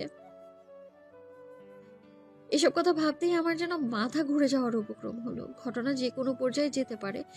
আনভির যেমন ভয়ঙ্কর, আজরান ভাইয়ার কথাবার্তা তো এর থেকেও ভয়ঙ্কর। পার্থক্য একটাই, আজরান ভাইয়ার রসিক মানুষ, ব্যাস। এটা ছাড়া টর্চ লাইট দিয়ে খুঁজেও তাদের মধ্যে ভেদাভেদ করা যাবে না। তাই তৎক্ষণাৎ আনভির দিকে রক্তিম চাহনি ছুড়ে বললাম, মোটেও না। কি ভাবছেন আগে কি করেছেন সেটা আমার মনে নেই? দুঃখে ভরা মর্মে সমবেদনা জানালেন আনভির, অবুঝের ন্যায় বললেন, তুমি যে অতিপ্রাকৃত স্মৃতিবান নারী তা আমি জানি, কিন্তু আমার যে মনে পড়ছে না। তাই তোমার উচিত না ঘটনাটা আমায় স্মরণ করিয়ে একটু সহায়তা করা। আবারও গা জ্বালানো হাসি টেনেছেন ঠোঁটে। আমি পরে হাল ছেড়েই বললাম, আপনি পুলেই থাকুন, আমি উঠাবো না, আপনাকে উঠতেও হবে না। এখানেই চিল করুন, দিনের পর দিন, বছরের পর বছর। বলেই ভেতরে চলে গেলাম আমি। এখন নিজেরই আফসোস হচ্ছে কেন যে একে ডাকতে গেলাম। ড্রয়িং রুমে গিয়ে গভীর চিন্তায় মশগুল আছে ভাবি আজরান ভাইয়া, নীলু, এমনকি নাহিদ ভাইয়াও। তবে গভীর চিন্তার কেন্দ্রবিন্দু ঠিক কি সেটা আমি আজ করতে পারলাম না। অগত্যা জিজ্ঞেস করলাম, কি করছেন সবাই? আলোচনা করছি, দেখছিস না? রাশভারী কণ্ঠ নীলুর। আমি অপ্রদীপ হলাম, তবুও বললাম, সে তো দেখছি, কিন্তু ব্যাপারটা কি নিয়ে? তোমার আর আনভিরের বিয়ে নিয়ে। আমি তারপর ভাবনাহীন হলাম। যেই দিন থেকে আনভির মিডিয়ায় বলেছে আমাদের বিয়ের প্রোগ্রাম হবে, সেই দিন থেকেই এরা শুরু করেছে পরিকল্পনা। প্রথমে ছিল বিয়ের ভেন্যু কোথায় হবে। একজন বলল ঢাকাতেই, তো আরেকজন অন্য জায়গায়। নাইট ভাইয়া তো শেষে হতাশায় বলেই ফেললো পাহাড়িদের অঞ্চলে বিয়ের কারবার সারতে। নীলু ডিফারেন্ট কিছু চায়, তাই এ থেকে ভালো নাকি কিছুই হবে না। সেবার আমরা হেসেছিলাম খুব। ওদের বিরাট ভেন্যু খোঁজা নিয়ে সমস্যার সমাধান করলো নাহিদ ভাইয়ার বোন রিমি আপু। সে বলল নাহিদ ভাইয়াদের আনভিরের ফুপির বাড়ি খাগড়াছড়িতে করলে কেমন হয়। চকচক করে উঠলো সবার মুখ, সেই সাথে আমারও, কারণ খাগড়াছড়ি বরাবরই আমার প্রিয় জায়গাগুলোর একটি। ছোটবেলায় একবার গিয়েছিলাম মামুর সাথে, সেবার প্রথম ছুঁয়েছিলাম মেঘ। সেও ছিল এক অপরূপ দৃশ্য, যা এখনো মনের মানসপটে ভেসে আছে। কেউ কিছু বলার আগে আমি তৎক্ষণাৎ বললাম, হ্যাঁ হ্যাঁ, ওটাই ভালো হবে। তারপর সবার চাউনি দেখে বিব্রত হয়েছিলাম বেশ। বিয়ের কন্যাকে সচরাচর এভাবে বলা মানায় না। আনভির অদূরে তখন ল্যাপটপে কাজ করছিল। আমার কথায় টান দিয়ে বললেন, ইস, মেয়েটা বিয়ের জন্য আমার থেকে উতলা হয়ে আছে, খোদা। তারপর থেকে বাকিরা এ নিয়ে আলোচনা করলে একটা কথাও বলিনি আমি। এখনো তাই করলাম। চুপ করে কেটে পড়ার প্রচেষ্টা করতেই নাহিদ ভাইয়া বললেন, ভাবি ব্রেড টোস্টটা একটু গরম করে দেবেন প্লিজ। আমি ভ্রুকুটি করে তাকালাম। ওনার অনুনয়ের জন্য আর না করা সম্ভব হলো না। অতঃপর প্রত্যুত্তরে বললাম, আচ্ছা দিচ্ছি। কিচেন মোটামুটি পরিষ্কার। জানি এই শিউলি ভাবিরই কাজ। আমার এত বারণ করা সত্ত্বেও সে কাজ করবেই। কিচেন ক্যাবিনেটে তাকাই আমি, সেখানে থেকে অল্প আছে টোস্ট করা ব্রেড টোস্টের প্লেটটা দেখে সেটা হাতে নিলাম। তারপর সেটাকে টোস্টারে রেখে সুইচ অন করে ওয়েট করতে থাকলাম কখন টুং করে একটা সাউন্ড হবে। গুনগুন করছি আমি। ড্রয়িং রুমে শোনা যাচ্ছে হাসির কলরব। এই যে আজরান ভাইয়ার জন্যই, তা অজানা না। টোস্টার থেকে টুং করে শব্দ হওয়াতে আমার ধ্যান ফিরল। সুইচ অফ করতে যাব, তখনই পেছন থেকে এক জোড়া বলিষ্ঠ হাত আষ্টে পৃষ্ঠে জড়িয়ে ধরলো আমায়। তার ভার হঠাৎ পিঠে অনুভব করাতে শরীরটা আমার বরফের মতো জমে গেল। আনভিরের হাত কোমরে খেলা করছে আমার। টের পেলাম উনি আমার ঘাড়ের ডান পাশের চুল সরিয়ে সেই অংশটা উন্মুক্ত করে সরিয়ে রাখলেন বাম পাশে। সেই উন্মুক্ত অংশে ভেজা ঠোঁটের চাপ পড়াতে শরীরের উপর দিয়ে যেন গা ছমছম করা বায়ু হয়ে গেল। আমি জানি এই আনভির, ওনার স্পর্শ, ওনার নিঃশ্বাসই আমায় বিক্ষিপ্ত করতে পারে। ঠোঁট কামড়ে ধরলাম আমি, কোনো মতে নিজেকে সংবরণ করে বললাম, কি করছেন? দেখছো না? ওনার ভরাট কণ্ঠ, ছোট্ট 3টি শব্দ উচ্চারিত করে পুনরায় নিজের কার্যে মত্ত হয়ে পড়লেন। আমি বললাম, পাগল হলেন নাকি আপনি? এক্ষুনি ছাড়ুন, ওইদিকে সবাই আছে। তো কি হয়েছে? এদিকে তো আসেনি। তারা তাদের কাজ করুক, আমরা আমাদের কাজ করি। বলেই উনি কোনো কাজে মত্ত, কান দিয়ে রীতিমতো ধোঁয়া বের হচ্ছে লজ্জায়। হে আল্লাহ, আমায় তোমার বিরাট দুনিয়ায় এক মুঠো মাটি ফাঁক করে দাও। এই অসভ্য কথন থেকে পরিত্রাণ পাওয়ার জন্য একটু সময়ের জন্য হলেও ওখানে ঢুকে যাই আমি। আমি ওনার বন্ধন থেকে নিজেকে ছাড়ানোর চেষ্টা করতে উনি শক্ত করে আমার ঘাড়ে মুখ নামালেন। আলতো করে আমার কাঁধে নিজের থুতনি রাখতে আমি কিছু বলার জোর পেলাম না। ওনার বিক্ষিপ্ত নিঃশ্বাস পড়ছে ঘাড়ে। ইতিমধ্যে ড্রেস পাল্টে ফেলেও শরীরটা অসম্ভব ঠান্ডা, চুলগুলো এখনো ভেজা আছে। ভরাট কণ্ঠে রাখলেন, আহি, আমি অপ্রতিভ হলাম। না, কিছুই বললাম না। উনি আবারও বললেন, তারা তো পুরো দমে প্ল্যান করছে যে বিয়ের আগে আমাদের একসাথে থাকতে দেবে না। কথাগুলো ভয়ঙ্কর না? যেদিকে তোমায় ছাড়া কনসার্টের জন্য 2 বারই 3 রাত নিদ্রাহীনতায় কাটিয়েছি, সেখানে এতদিন কিভাবে থাকবো? আমার তো ভাবতেই দম বন্ধ হয়ে আসছে আহি। ইচ্ছে করছে সব অনুষ্ঠান ক্যান্সেল করে তোমায় নিজের কাছে বসিয়ে রাখতে। কি বলছেন এসব? সবাই কত আগ্রহ করছে, নীলু, নাহিদ ভাইয়া, রিমি আপু, সবাই। এসব এসব এসব পাগলামো কথা শুনে সবাই হাসবে, বুঝেছেন আপনি? হাসলে হাসুক, বাট তোমায় নিয়ে কম্প্রোমাইজ এই আনভিরের পক্ষে অসম্ভব। বলেই গালে একটা চুমু দিতে যাবেন, অমনি পেছন থেকে নাহিদ ভাইয়া বলে উঠলেন, ভাইয়া, এটা কিচেন রুম। পেছন থেকে এমন ফিচেল কণ্ঠ শুনে ঝড়ের গতিতে আমায় ছেড়ে দিলেন আনভির। আমিও তৎক্ষণাৎ নিজেকে ছাড়িয়ে নিলাম ওনার বাহুবন্ধন থেকে। পেছনে ঘুরে দেখলাম যা ভেবেছিলাম তাই, নাহিদ ভাইয়া দাঁড়িয়ে আছেন। চোখের দৃষ্টি হতভম্ব, কিন্তু ঠোঁট করে বিদ্রুপ হাসি। ওনার এমন হাসি দেখে মুখ ক্রমশ লাল হয়ে উঠল আমার। অস্থির দৃষ্টিতে তাকালাম আনভিরের দিকে। উনি প্রথমে হকচকিয়ে গেলেও এখন শুরু পারছেন না টোস্টারের নাহিদ ভাইয়াকে ঢুকিয়ে ভাজা ভাজা করে ফেলতে। নাহিদ ভাইয়া কোনো কথা বললেন না, আমাদের থেকে ধ্যান সরিয়ে তাকালেন টোস্টারের দিকে। সেটা দেখে আহাজারি সুরে বলে উঠলেন, আহা, রোমান্সের চোটে আমার ব্রেড টোস্টের কথা ভুলে গিয়েছিলেন নাকি ভাবি? হ্যাঁ, দিলেন তো পুড়িয়ে। এখন আমি খাবারে কি? এই কথা শুনে অস্বস্তির মাত্রাটা দ্বিগুণ বেড়ে গেল আমার। আসলেই পুড়ে গিয়েছে, অনেকটা না পড়লেও এমন ভাবে পুড়েছে যে খাওয়ার অযোগ্য। আনভির বিরক্ত হয়ে আমার পাশে থাকা কিচেন ক্যাবিনেটে বসলেন। ওনার মুখ বিষণ্ণ। নাহিদ ভাইয়ের ভুল সময়ে এসে ভুল কথা বলার জন্য সপাট করে দুটো ফর্সা গালে চড় মেরে লাল করার অদম্য ইচ্ছা জাগলেও সেটা বুকে চাপা দিয়ে বললেন, আহিকে দিয়ে কাজ করালি কোন সাহসে তুই? এর আগে পায়ে গরম পানি পড়েছিল দেখে আমি না ওকে আসতে না করেছিলাম। খুব শখ ছিল ভাবির হাতে গরম করা টোস্ট করা খাওয়ানোর। ভালোই হয়েছে, এবার পোড়া টোস্টে খা। নাহিদ ভাইয়া ভ্রুকুটি করলেন। আনভির যে কাঁসার রাগ পিতলের উপর দিয়ে ঝাড়ছেন এটা বুঝে উনি বললেন, আর আমি তো জানি যে ভাবি সুপার ওম্যান। আমার অনুরোধ মাত্রাই ঝড়ের গতিতে ব্রেড টোস্ট গরম করে নিয়ে আসবেন। আমি কি জানতাম যে ভাবি একজনকে পেয়ে ভুলে যাবে এটা কিচেন রুম? হ্যাঁ, তাই তো বলি, সামান্য ব্রেড টোস্ট করতে এত সময় লাগছিল কেন? পরে এসে দেখলাম। আর কিছু বললেন না নাহিদ ভাইয়া। একটা বিদ্রুপ হাসির আভাস সারা শরীরে ছড়িয়ে দিলেন। আমার নিজের প্রতিই করুণা হলো। ও আল্লাহ, আর কত এভাবে আনভিরের জন্য এই মানুষটার সামনে লজ্জায় পড়বো আমি। কিন্তু আমার কথা শুনলো না অন্তর্যামী। আনভির তখন নাহিদ ভাইয়ার উদ্দেশ্যে বললেন, বুঝবি না কেন তুই বেটা? হ্যাঁ, ইচ্ছে করে আমার মোমেন্ট স্পয়েল করতে এসেছিস। আর তুই বড় নাকি আমি বড়? আমাকে শেখাতে আসিস যে কিচেন রুম আর স্টোর রুম কোনটা? আমার বউ যখন ইচ্ছা তখন মিষ্টি কথা বলবো। বলে ফট করে আমার ডান গালে চুমু দিলেন আনভির। বললেন, আমার বউ আমার যখন ইচ্ছে তখন মিষ্টি কথা বলবো, যখন ইচ্ছে তখন চুমু দিব, তোর সমস্যা কি? কয়েক দফা থমকে রইলাম আমি। হয়তো নাহিদ ভাইয়াও ভাবতেই পারেননি যে আনভির এমন কোনো কাণ্ড করে বসবেন। মনে মনে বললেন, ভাই নাকি জলাদ এটা? কিভাবে পারে এই নাদান ভাইটার সিঙ্গেল মনে হয় হাহাকার ধরাতে? হ্যাঁ, অতঃপর মেকি হাসি দিয়ে প্রত্যুত্তরে আনভিরকে বললেন, না, কোনো সমস্যা নেই আমার। আমি রকচটা হয়ে তাকালাম ওনার দিকে। লোকটার কি বিন্দু মাত্র লজ্জা নেই? উনি নির্বিকার ভাবে বসে আছেন, যেন নাহিদ ভাইয়া কোনো ব্যাপারই না ওনার কাছে। নাহিদ ভাইয়া ছ্যাঁকা খাওয়া মানবের মতো ফ্রিজ থেকে ফ্রুটের বাটিটা নিয়ে অতঃপর বললেন, তো কন্টিনিউ করুন আপনারা মিয়া বেবি। আমি সিঙ্গেল মানুষ তো, এখানে থাকা মানাবে না। Good bye. বলে এখান থেকে ড্রয়িং রুমে প্রস্থান করলেন নাহিদ ভাইয়া। আমি আর কিছু বলার জোর পেলাম না। দিনে দিনে যে আর কত আনভিরের পাগলাটি রূপ দেখবো আল্লাহই জানে। কিছুদিন অতিবাহিত হয়েছে নিজ গতিতে। এর মধ্যে পরিবর্তনও হয়েছে অনেক কিছু। সেদিন অপূর্ব ভাইয়ার সাথে হঠাৎ মুখোমুখি হওয়ার জন্য প্রস্তুত ছিলাম না আমি। আমায় ওনার কাছে নিয়ে গিয়েছিলেন আনভীর। ইশারায় বললেন আমায় শান্ত থাকতে, আশ্বস্ত করলেন যে কিছুই হবে না আমার। অপূর্ব ভাইয়া আমার সামনে দলিলপত্র রাখলো বেশ কয়েকটা, তারপর গম্ভীর স্বরে বলল, তোর প্রপার্টির সকল কাগজপত্র। বলা বাহুল্য যে এসবের প্রতি কখনোই লোভ ছিল না আমার। আমি শুধু চেয়েছিলাম তোকে, আর এগুলো সব রেখেছি বাবার চাচার ইচ্ছেতে। যাই হোক, তোর জিনিস ফিরিয়ে দিলাম তোকে, নিজের কাছে রাখ। অ্যান্ড কখনো আপন কাউকে বিশ্বাস করবি না। মনে রাখবি, তোর বাবাও কিন্তু তোর আসল বাবা।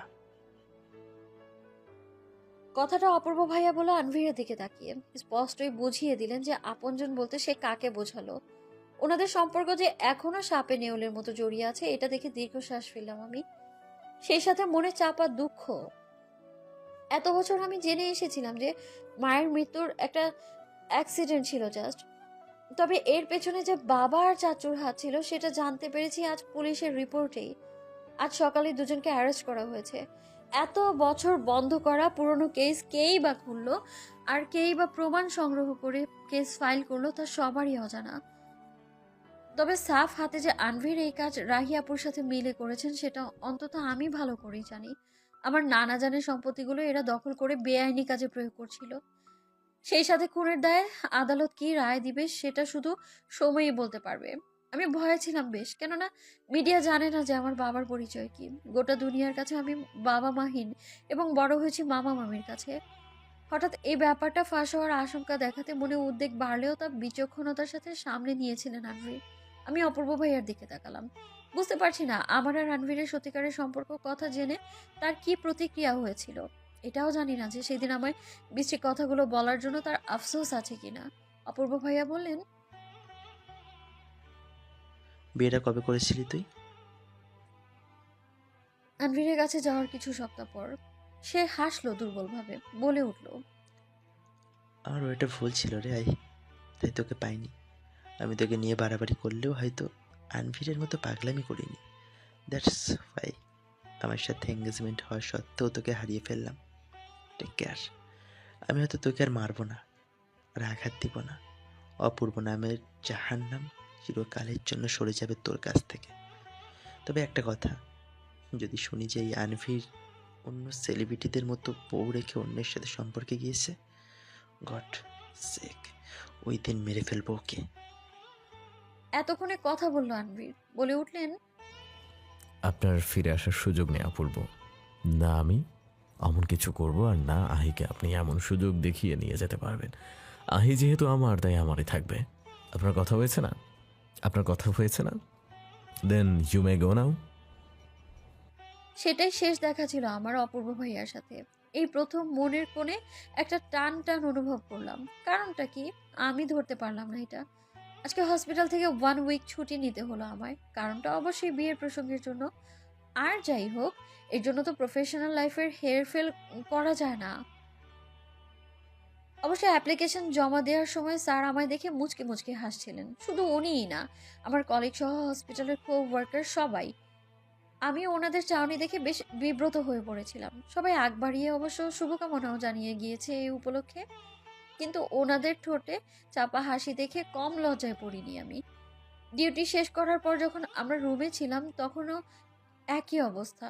ধারার ডক্টর সিনথিয়া আমায় দেখে মিটমিটিয়ে হাসছে, অবশ্য ঈশার মুখ ভার।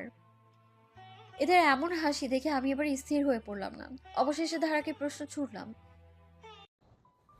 কি হয়েছে সবার? ডক্টর সিনথি নিজেকে ধাতস্থ করলেন, বললেন, কিছু না আহি।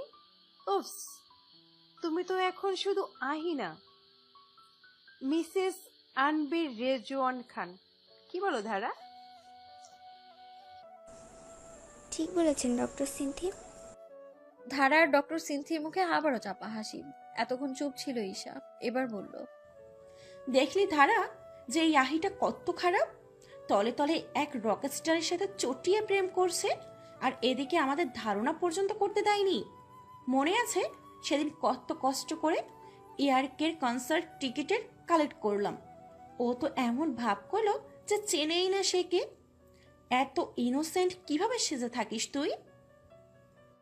ধ্রুব স্যার চাপা হাসি দিয়ে ওপাশ থেকে বললেন, তাহলে ভাবো যে আমি কি ভাবছি। সে রাতে স্বয়ং এয়ারকে আমার কল রিসিভ করে বলল যে সে ওর ফিয়ান্সি। তখন আমি কি জানতাম যে এত বড় ঘটনা? আহি এই কথাটা অ্যাটলিস্ট আমি তো বলতে পারতে।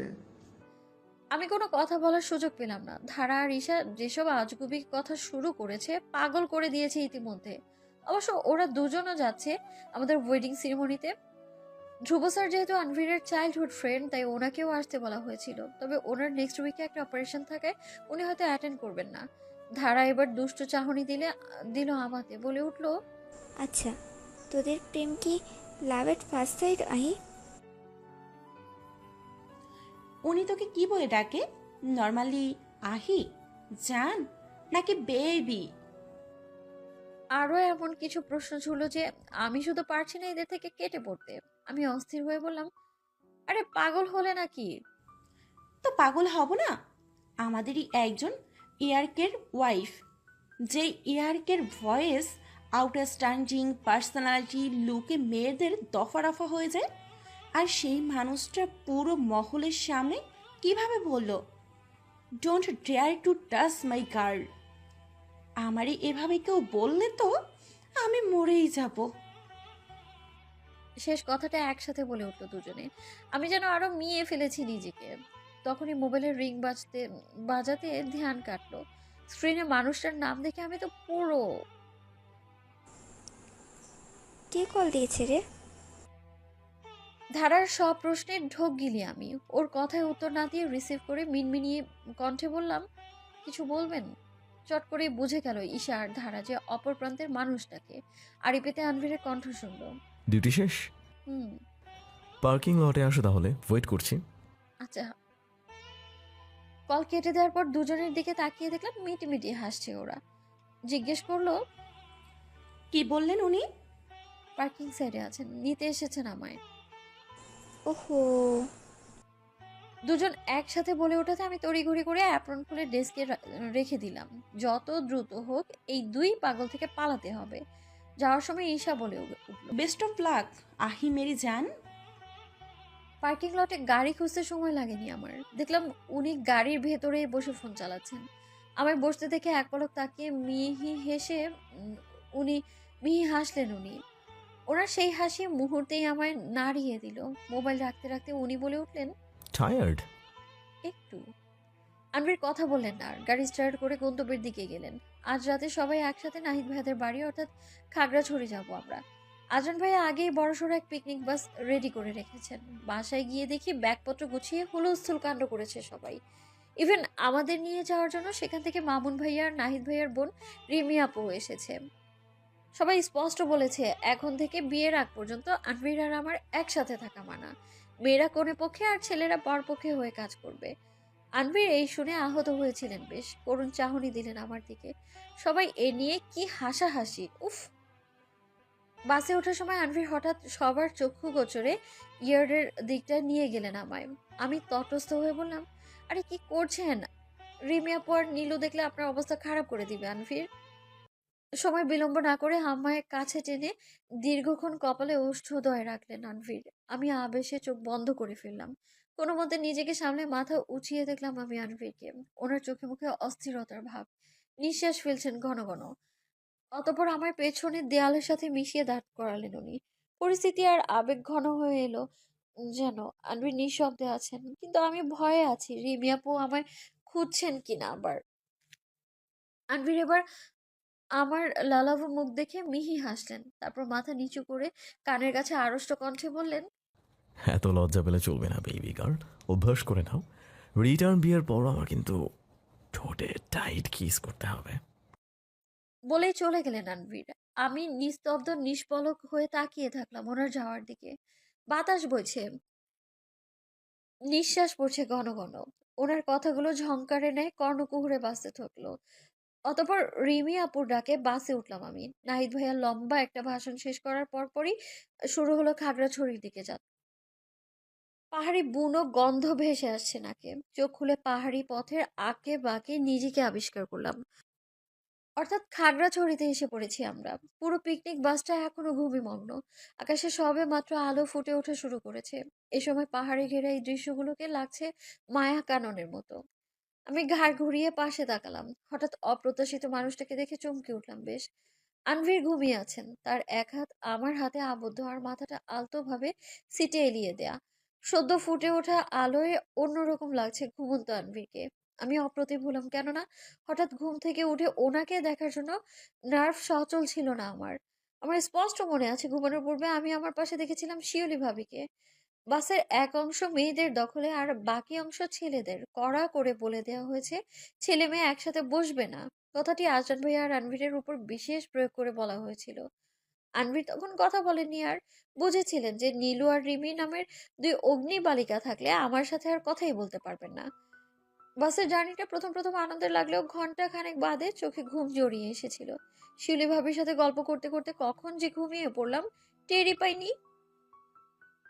আপাতত বিভ্রান্তে আছি আমি। চট করেই মিলিয়ে নিতে পারছি না শিউলি ভাবির জায়গায় এখানে আনভীর এলো কি করে। তাহলে এটাই ধরে নিব যে মধ্যরাতে সবাই ঘুমে বিভোর হয়ে গেলে আনভীর ভাবিকে ম্যানেজ করে এখানে এসেছেন। আমার ঠোঁট কোলে অদ্ভুত হাসি ফুটে উঠলো এবার। মানুষটা কিছুটা পাগলাটে জানি, তবে এটা তো সীমা ছাড়িয়ে অস্থির হবেন এটা আমি ভাবতেই পারিনি। হয়তো ভাবাও অসম্ভব ছিল। অপ্রতুলতার সাথে ওনার গালের খোঁচা খোঁচা দাড়ি স্পর্শ করার চিন্তায় হাত বাড়াতেই যেন সংকোচ কাজ করলো। নিজেকে এখন ওনার স্ত্রী রূপে মনে হচ্ছে না। ওনারা বাঙালি মেয়েদের মতো হঠাৎ ঘুরপাক খাচ্ছে এখন না, বিয়ের পর সব। আনমনেই হেসে উঠলাম আমি। তখনকার হঠাৎ বিয়ের থেকে এই বিয়ের গ্রহণযোগ্যতা মনে এমন জায়গা নিয়েছে যে সবকিছু নতুন আঙ্গিকে অনুভব হচ্ছে আমার। পাখির কলকাতানো যেন আমার ভাবনাকে সঙ্গে সঙ্গে সায় দিল। নাহিদ ভাইয়াদের বিশাল বাড়িটা খাগড়াছড়ি শহর থেকে 1 কিলোমিটার দূরে। আমাদের পৌঁছতে পৌঁছতে রোদ উঠে গিয়েছে। বাস থেকে আমার হ্যান্ডব্যাগ নিয়ে আমি নামলাম। পাশে শিউলি ভাবি। সবাই ওঠার আগে আনভির জায়গা অদল বদল করে নিয়েছিলেন ভাবির সাথে। আমি তখন জিজ্ঞেস করেছিলাম, আমার ঘুমানোর পর কেন শিউলি ভাবির সাথে জায়গা চেঞ্জ করলেন আপনি? আনভির আমার কড়া প্রশ্নের পরোয়া করলেন না, নিজের মতোই শান্ত সুরে বললেন, আজরান ভাইয়ের সাথে থেকে শান্তি আছে। 4 জিনিস তাকে দেয়াই ভালো, তাই শিউলি ভাবিকে তার কাছে পাঠিয়েছে। আমি তাজ্জব না হয়ে পারলাম না। অস্ফুট স্বরে বললাম, তাই বলে সবার ঘুমিয়ে যাওয়ার পর আমার পাশে বসে আশেপাশে মশা মেরেছিলেন বুঝি আপনি? আনভির দুষ্ট হাসি দিলেন, অতঃপর এগিয়ে এলেন কাছে, ফিসফিসানো সম্মোহিত কণ্ঠে বললেন, শুধু মশা মারিনি, আরও অনেক কিছু করেছে। তুমি তো ঘুমে কুটুম হয়েছিলে, আমার এত কিছু করাতে কি আর টের পেয়েছো? উনি স্পষ্টতই ইঙ্গিত দিয়েছিলেন অন্য কিছুর। গাল তখন আমার আপনা আপনি লাল হয়ে গেল। নিজেকে মুড়িয়ে ফেলেছিলাম লজ্জায়। তখন থেকেই বাস থামার আগ পর্যন্ত একবারও চোখে তাকাইনি ওনার দিকে। এমনকি বাস থেকে নেমেও না। সবাই ক্লান্ত হয়ে একে একে নামছেন। নাহিদ ভাই আর ছোট মামা ব্যাগ নামাচ্ছেন এবার। আমি চুপচাপ বড় মামুর পাশে দাঁড়িয়ে দেখতে লাগলাম বিশাল আকার বাড়িটি। বাস আসা মাত্রই ভেতরে খবর পাঠানো হলো যে আমরা এসে পড়েছি। তারপর বাড়ির লোকেরা একে একে সবাই এসে পড়লো বাইরে। এর মধ্যে মধ্যবয়স্ক এক মহিলা প্রথমেই সালাম দিলেন আনভিরের বাবা মাকে। জিজ্ঞেস করলেন, কেমন আছেন ভাইজান? আজ কতদিন পর আপনাদের সাথে দেখা। সুযোগ ছাড়া তো আসতেই চান না। এই বোনটার কথা কি একবারও মনে পড়ে না? মহিলার চোখে বিন্দু বিন্দু জল। ঠাউর করতে পারলাম যে ইনি নাহিদ ভাইয়ার মা। চাপা রং, পুরু ঠোঁট, ঘোমটা দেয়া থাকলেও কাঁচা পাকা চুল অন্য মাত্রা দিচ্ছে মহিলাটিকে। নাহিদ ভাইয়ার চেহারা অবিকল ওনার মায়ের মতো। নাহিদ ভাইয়ার বাবাও এসে কোলাকুলি করলেন বাবার সাথে। তবে ওনার স্বভাবটা একটু চাপা ধরনের, যা কথাবার্তার ধাঁচেই ধরা যাচ্ছে। তারপর মহিলা একে একে আমার বড় মামু, মামি, ছোট মামার সাথে পরিচিত হয়ে নিল। বাকি আত্মীয়রা বিকেলের পর আসবে, তাই তাদের আয়োজন পরে হবে বলে স্থির করা হলো। আনভির নিজেই তারপর নাহিদ ভাইয়ার মাকে গিয়ে জড়িয়ে ধরলেন। ঠোঁটে হাসি ফুটিয়ে জিজ্ঞেস করলেন, কেমন আছো ফুপি? মহিলার চোখ মুখ আনন্দে আটখানা। আনভিরের 2 গালে হাত রেখে পরম চোখে দেখতে থাকলেন ওনাকে। স্নেহপূর্ণ কণ্ঠে বলে উঠলেন, কতদিন পর তোর চাঁদ মুখখানা দেখলাম বাবা। তোর বাবার মতো এই ফুপিকে তো ভুলেই গিয়েছিস তুই। জানিস, মাঝে মাঝে তোকে কত দেখতে ইচ্ছে হতো। নাহিদের থেকেও তোর কথা মনে পড়তো বেশি। ছোটবেলায় কত আসতি, কত তুই আর আজরান মিলে এই উঠোনে দৌড়াদৌড়ি করেছিস। সময় কত অদ্ভুত, তাই না? এখন তো তোর আর সময় নেই। হাজারো মানুষের ভালোবাসার ভিড়ে এই তুচ্ছ মহিলাকে কি আর মনে থাকে? আমি স্পষ্ট টের পেলাম ওনার মনের কোণে জমে থাকা মেঘ। আনভির পরম আদরে আগলে ধরলেন ওনার হাত, নরম কণ্ঠে আলাদি সুরে বললেন, সরি ফুপি, তোমার এই ছেলেটাকে এবারের জন্য তো মাফ করে দাও প্লিজ। মাফ করবে না? উনি হেসে দিলেন আনভিরের এমন কাণ্ডে, বললেন, তোর উপরে কি রাগ করে থাকা যায়? দিনে দিনে কত সুন্দর হয়ে যাচ্ছিস রে তুই আনভীর। বিয়েও করছিস। আল্লাহ পাক না করুক মানুষের কুনজর যেন তোর উপরে না পড়ে। তো তোর হবু বেগম কোথায়? এই কথা শুনে অস্বস্তি নিয়ে দাঁড়িয়ে পড়ি আমি। আনভির মিহি হেসে ইশারায় ওনাকে দেখালেন আমার দিকে। এভাবে সরাসরি তাকানোতে আমি যেন আরো অস্বস্তিতে পড়ে গেলাম। ভদ্রমহিলা কিছুক্ষণ বিস্মিত হয়ে তাকিয়েছিলেন আমার দিকে, অতঃপর এগিয়ে এলেন। তুমি তাহলে ইকবালের মেয়ে আহি? বুঝলাম উনি চিনেন আমার বাবাকে, হয়তো সেটা পারিবারিক সূত্র থেকেই। আমি সালাম দিলাম ওনাকে, বললাম আমি সেই মেয়ে। মহিলা বিস্মিত হয়ে তাকিয়ে দেখলেন আমায়, বলে উঠলেন, মাশাল্লাহ মাশাল্লাহ মাশাল্লাহ, তুমি তো বেজায় সুন্দর দেখতে। আনভীরের পছন্দ আছে বলতে হবে। এমন মেয়ের জন্য তো যে কেউ জানও দিতে পারবে। আমি লজ্জায় পড়ে গেলাম, তবুও কথা আগানোর জন্য ওনাকে জিজ্ঞেস করলাম, কেমন আছেন ফুপি? উনি কিছুক্ষণ বিমূঢ় হয়ে রইলেন আমার মুখ পানে। হয়তো ফুপি বলেছি বলে মনে মনে খুশি হয়েছেন বেশ, বলে উঠলেন, আলহামদুলিল্লাহ ভালো আছি মা। তোমরা সবাই ভেতরে এসে বসো। বিশাল বাসা আমাদের। এই ঘর পুরো ছেলেদের জন্য, আর আরেকটা ঘর মেয়েদের জন্য বরাদ্দ। ওই যে রিমি কি যেন বলছিল, ডেস্টিফিশন। ওই রিমা। রিমি আপু বলল। ফুপি প্রতি উত্তরে বললেন, হ্যাঁ হ্যাঁ হ্যাঁ ওটাই। এর জন্য কি আবার রিসোর্ট ফিসোর্ট হোটেল বুক করতে লাগে? আমাদের বিশাল বাড়ি। নাহিদের দাদা খুব শখ করে করেছিলেন এই বাড়ি। জম্পেশ মজা করতে পারবে সবাই, বাধা দেওয়ার কেউ নেই। ফুপির কথা শুনে ভেতরে ভেতরে আনন্দে আটখানা হয়ে গেল নীলু আর রিমি। আনভিকে জব্দ করার জন্য হয়তো এরা ভয়ঙ্কর থেকে ভয়ঙ্কর পরিকল্পনা করেছে। আমি তপ্ত শ্বাস ছাড়লাম। আসলেই ক্লান্ত আমি সহ বাকি সবাই। শিউলি ভাবে যেহেতু প্রেগনেন্ট, তাই দায়িত্বটা এড়িয়ে যেতে চাইনি। তার হাত ধরেই চলে গেলাম ভেতরে। রাত ঢলেছে ধরণীর বুকে, শীতল ছমছমে হাওয়া বহমান এখানে। বাড়ির সামনে বিশাল ঘাসে আচ্ছাদিত সমান্তরাল জায়গায় সাজানো হচ্ছে স্টেজ। আজ দুপুর নাগাদই ঢাকা থেকে ইভেন্ট ম্যানেজমেন্টের লোকেরা এসেছে। একে একে আনভির আর আমায় দেখিয়েছে সকল আয়োজন। সব তো ঠিক ছিল, কিন্তু বিরক্ত হলাম এত ভারী লেহেঙ্গা আর মেকআপের সামগ্রী দেখে। সাজগোজে যে আমার অনীহা ব্যাপারটা তা না, কিন্তু এক পর্যায়ে যখন আমায় আর রণভীরকে হাজারো ক্যামেরার মুখোমুখি দাঁড়াতে হবে, তখন সত্যি নার্ভাস হয়ে পড়বো আমি। ছাদে সবাই আড্ডা দিচ্ছি আমরা, আমার সাথে ঈশা আর ধারা বসা। বিকেলে প্যাকিং করে এসেছে দুজন ঢাকা থেকে। এদের রিসিভ করতে গিয়েছে নাহিদ ভাইয়া। নাহিদ ভাইয়াকে দেখে এদের মাথা ঘুরে যাওয়ার উপক্রম হলো। আমার কানে ফিসফিসিয়ে বলল, দোস্ত, এই হ্যান্ডু দেবরটাকে এতদিন কই লুকিয়ে রেখেছিলি তুই? কি ফিগার মাইরি, তাকাইলে হার্ট থুকপুক থুকপুক থুকপুক করতে থাকে।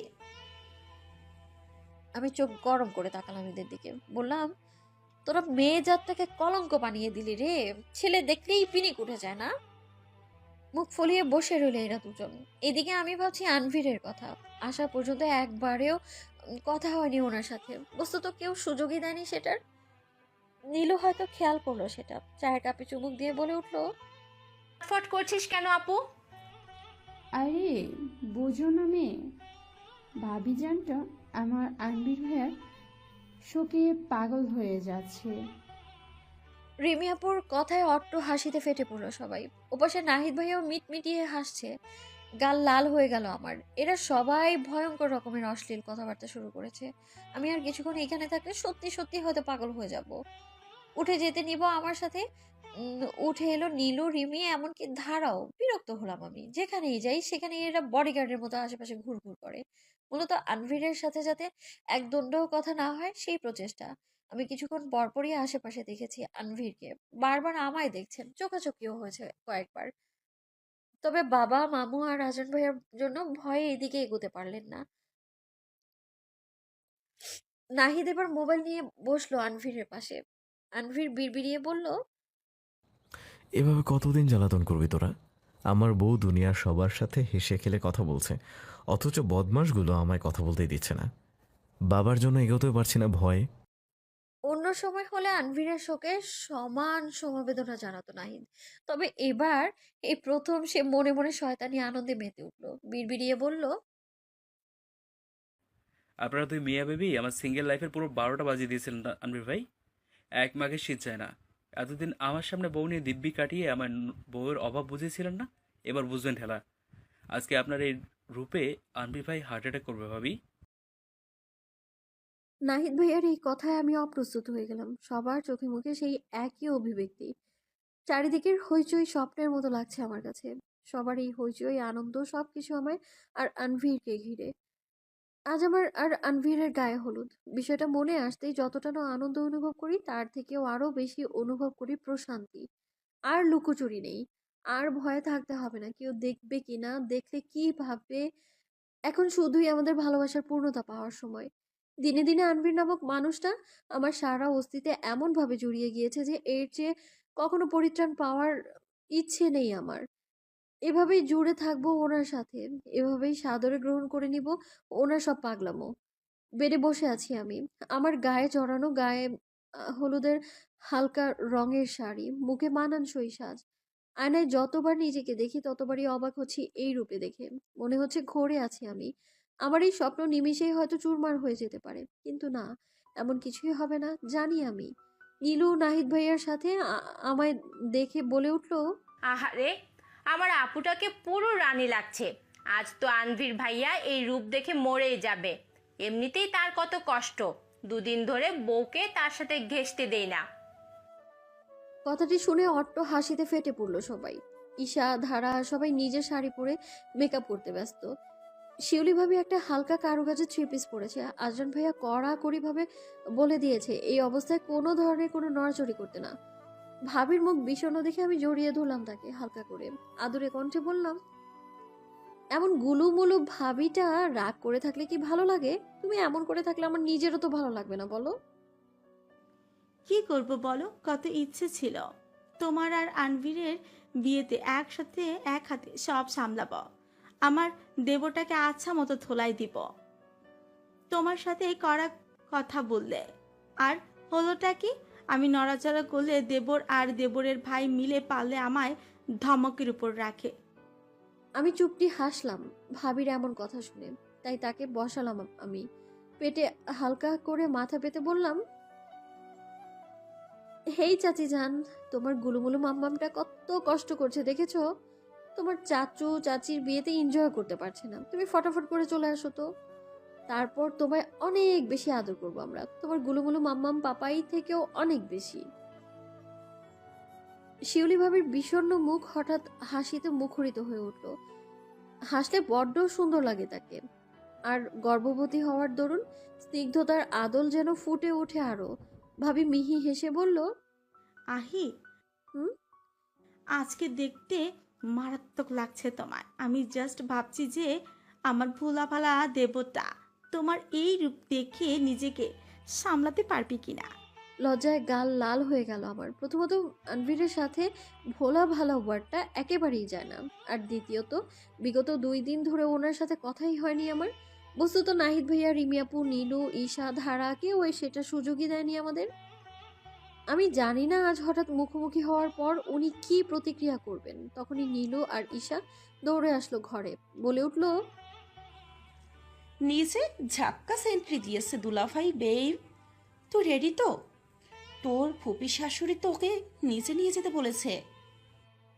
নিঃশ্বাস ঘন হয়ে এলো আমার। যতটুকু জানি আজকের এই ফাংশনে আনভীরের পক্ষ থেকে আরো বিশেষ কয়েকজন ব্যক্তিবর্গ এসেছেন, সাথে ক্যামেরাম্যান তো আছেই। আমি নার্ভাস ফিল করছিলাম একটু। ভাবি তা দেখে বললেন, ভয় পাচ্ছ আহি? একটু। ভাবি আলতো হাসলেন, বললেন, ব্যাপার না, তুমি এসবে অভ্যস্ত না তো, তাই এমন একটু একটু নার্ভাস ফিল হওয়াটা স্বাভাবিক, একটু ম্যানেজ করো। কিন্তু এতক্ষণে মুখ খুলল নীলু। আমায় এত হেজিটেটেড দেখে ভ্রুকুটি করে অবিলম্বে বলল, ভয়ের জায়গা পাস না আপু? সেদিন যখন এতগুলা মানুষের সামনে আনভির ভাইয়াকে জাপটে ধরলি, তখন ভয় কই ছিল তোর? ওভাবে ওনাকে জড়িয়ে ধরাতে জানিস ওনার কতগুলা ফ্যান হার্ট ফেল করেছিল? তখন যদি সবার সামনে জড়িয়ে ধরতে পারবি তাহলে এখন ঢং করবি না। ভাবতো এমন করছিস যে তোকে চুমু দিতে বলা হয়েছে। বাচ্চা একটা মেয়ে আর কথার কি অবস্থা! মিটমিটিয়ে হাসলো সবাই। এর কপালে যেই জামাই জুটবে তার যে জীবন তেনা তেনা তো ভালো মতোই বুঝলাম আমি। তারপর রিমি আপু ধারা আমায় নিয়ে নিচে নামলো। এখানে বহু মানুষ, লো ভলিউমে গান বাজছে, বিধায় পরিবেশটা আরো মোহনীয় হয়ে উঠেছে। আমি এখানে দাঁড়ানো মাত্রই সবার দৃষ্টি আমাতে এলো। ওয়েডিং ফটোগ্রাফার ইতিমধ্যে বেশ কয়েকটা ক্যান্ডিড ছবিও তুলে ফেললো। আমি অদূরে আনভিরকে দেখে থমকে রইলাম। উনি স্টেজে বসে আছেন। হালকা হলুদ পাঞ্জাবি আর সাদা পায়জামা পরা এই মানুষটার গহীন দৃষ্টি আমার দিকে। ওনার উজ্জ্বল গায়ে হলুদ রংটা নিদারুণভাবে ফুটে উঠেছে। হাতাগুলো ভাঁজ থাকায় নার্ভগুলো দৃশ্যমান আমার কাছে। ওনার এমন চাহনি আর ঠোঁটে লেগে থাকা মারাত্মক হাসি যে কাউকে স্তব্ধ করতে বাধ্য। আমি নজর সরিয়ে নিলাম। টের পেলাম উত্তেজনায় ডিপ ডিপ করছে আমার বুক। ধারা আমার পাশেই ছিল, কানে কানে এসে বলল, দেখছিস আর কি কিভাবে দেখছে তোকে? হাই মে মার যাওয়া। ওনার চাহনির ওপর আরও এক দফা ক্র্যাশ খেলাম। আমি চোখ রাঙিয়ে তাকাতেই ইতস্তত হলো ধারা। বলে উঠল, দুলাভাইয়ের রূপেই ক্র্যাশ খাইছি বেব, আর কিছু না। আমি কিছু বললাম না। তারপর আমার স্টেজে আনভিরের পাশে বসিয়ে দিলেন মামি। এই পুরোটা সময়ই আমি চুপ ছিলাম, একটা বারও তাকাইনি আনভিরের দিকে। তারপর হলুদের পর্ব শুরু হলো। একে একে বড় মামু, মামি, ছোট মামা, নীলু এসে গালে মুখে হলুদ লাগিয়ে দিল। আনভিরের বাবা মা, তারপর চাচা চাচি, ফুপিরাও হলুদ লাগিয়ে দিয়েছেন। তবে শেষমেশ নাহিদ ভাইয়া ইচ্ছে করেই এক বাটি হলুদ দিয়ে সারা মুখে লাগিয়ে দিল। আমি রেগে মেগে কিছু বলতে যাব, তখনই নাহিদ ভাইয়া ডোন্ট কেয়ার ভাব নিয়ে বলল, আমায় বলেছিলেন না সকিনা বিবির রস সাথে বিয়ে দেবেন? হ্যাঁ, আপনার শাস্তি। নাহিদ ভাইয়ের এই কাণ্ড দেখে অট্ট হাসিতে মেতে উঠেছিল সবাই, এমনকি আনভিরও। এই প্রথম উনি নাহিদ ভাইয়াকে আমায় জ্বালাতে দেখে সায় দিলেন। ওনার বিক্ষিপ্ত হাসি আমায় নাড়িয়ে দিল। আমি কিছু বললাম না। তারপর বেশ ছবি তোলা হলো আমাদের। ছবি তোলার সময় ক্যামেরাম্যান বারবার বলছিলেন একটু ক্লোজ হতে। আমি ইতস্তত করতে আনভির পেছন দিয়ে আমার কোমর জড়িয়ে নিজের কাছাকাছি বসালেন। এবার আমি ভরকে গেলাম।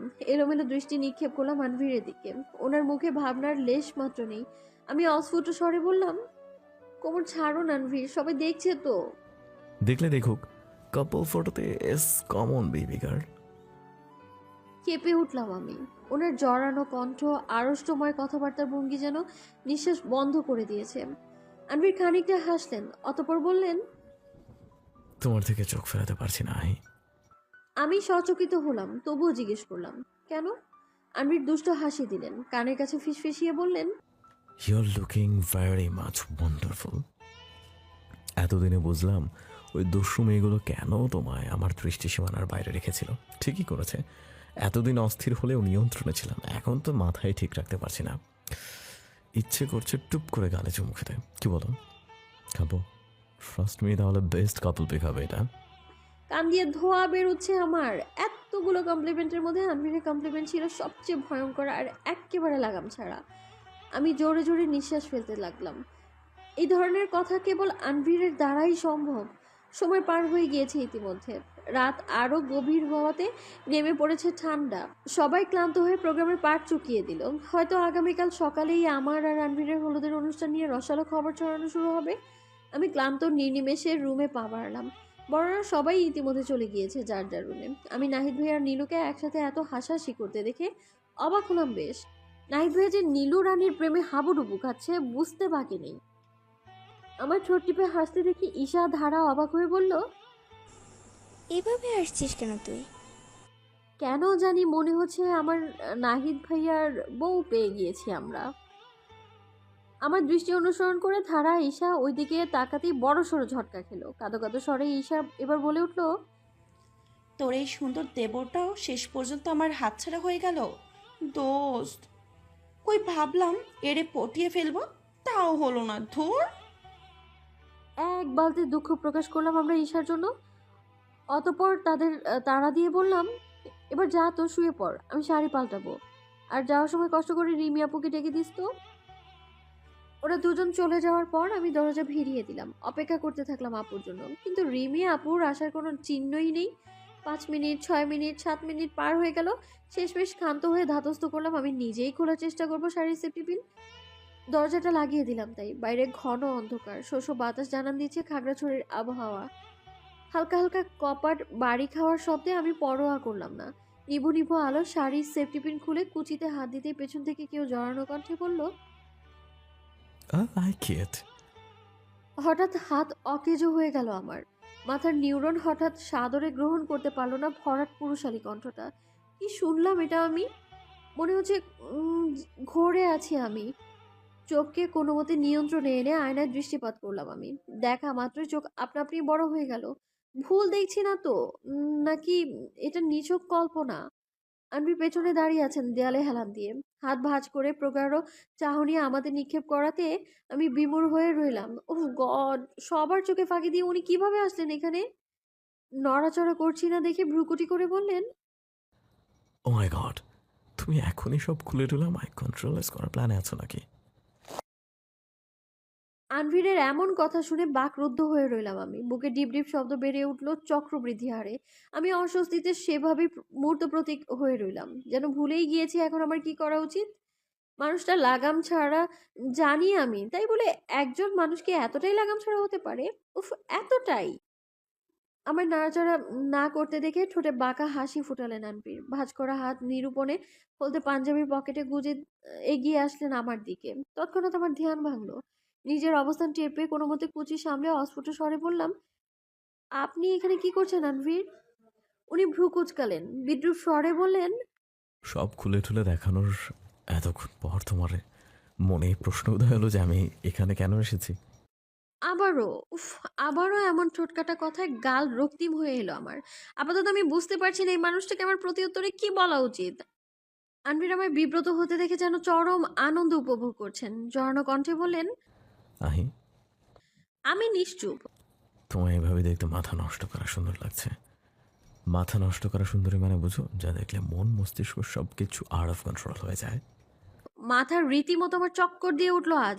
একে থামাতেই হবে, না হলে আজ রাতে যে ওনার অসভ্য অসভ্য কথাগুলো শুনে জ্ঞান হারাবো, এই ব্যাপারে কোনো গাফলতি নেই। কপট রাগ দেখানোর অভিনয় করলাম আমি। তরতর করে কণ্ঠে বললাম, এই আপনি জানেন না যে আমাদের দেখা করতে মানা করেছে? তাহলে কেন এলেন আপনি? কিভাবে বা এলেন আপনি? সামনে দিয়ে এলে তো রিমি আপু বা নীলু আপুর আপনার কল্লা কেটে দিত। তাই তো পেছন দিয়ে এসেছি। আমি অবাক হলাম, জিজ্ঞেস করলাম, মানে?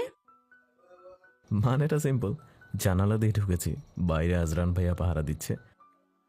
চোখ জোড়া আপনা আপনি বিস্ফোরিত হয়ে গেল আমার। ভয়ার্ত কণ্ঠে বললাম, আজরান ভাইয়া? এতে অবাক হওয়ার কি আছে? উনি আমার থেকে ফার্স্ট। আমার কষ্ট একমাত্র ভাইয়াই বুঝেছিল, তাই বলল, যা বউর সাথে দেখা করে নগেন মশাইয়ের মতো খালি দেখা করে দু চারটি কথা বলবি না, সুযোগ পেলে আদরও করে আসবি। বিয়ের আগের রাত পানসে হলে বিয়ের পর সারা জীবনই পানসে সংসার যাবে। আমি দীর্ঘশ্বাস ছাড়লাম। এমন পৃথিবীতে হয়তো আমি এমন বালিকা যে এমন ভাসুর পেয়েছে।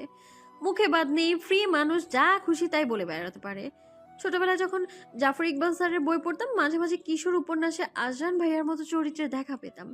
আজ বাস্তবে এমন মানুষের পাল্লায় পড়বো, হাসবো না কাঁদবো আমি বুঝতেই পারছিলাম না। তবে এতটুকু বুঝেছি, এমনি এমনি আনভির আসেননি। ভয়ের তো কণ্ঠে বললাম, আমায় দেখেছেন না, এবার বেরোন। যেভাবে এসেছেন ভদ্র ছেলের মতো ওভাবেই চলে যান। উনি কৌতূহল ভরা চোখ নিয়ে ঠোঁট কামড়ে বললেন, এভাবে তো যাব না। শীতল হাওয়া বইল দেহে।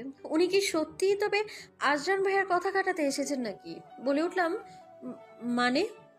আনভির হাসলেন, আড়ষ্ট কণ্ঠে বললেন, আমি সবাই আমার বুকে হলুদ লাগালো, কপালে গালে নাকে, এক কথায় সারা মুখে হলুদ লাগিয়ে একাকার করে দিল, আর আমি দিলাম না। এটা হলো? নির্বোধের মতো মাথা নাড়লাম। উনি এবার বললেন, হিসেবে আমার উচিত প্রথমে তোমায় হলুদ ছোঁয়ানো।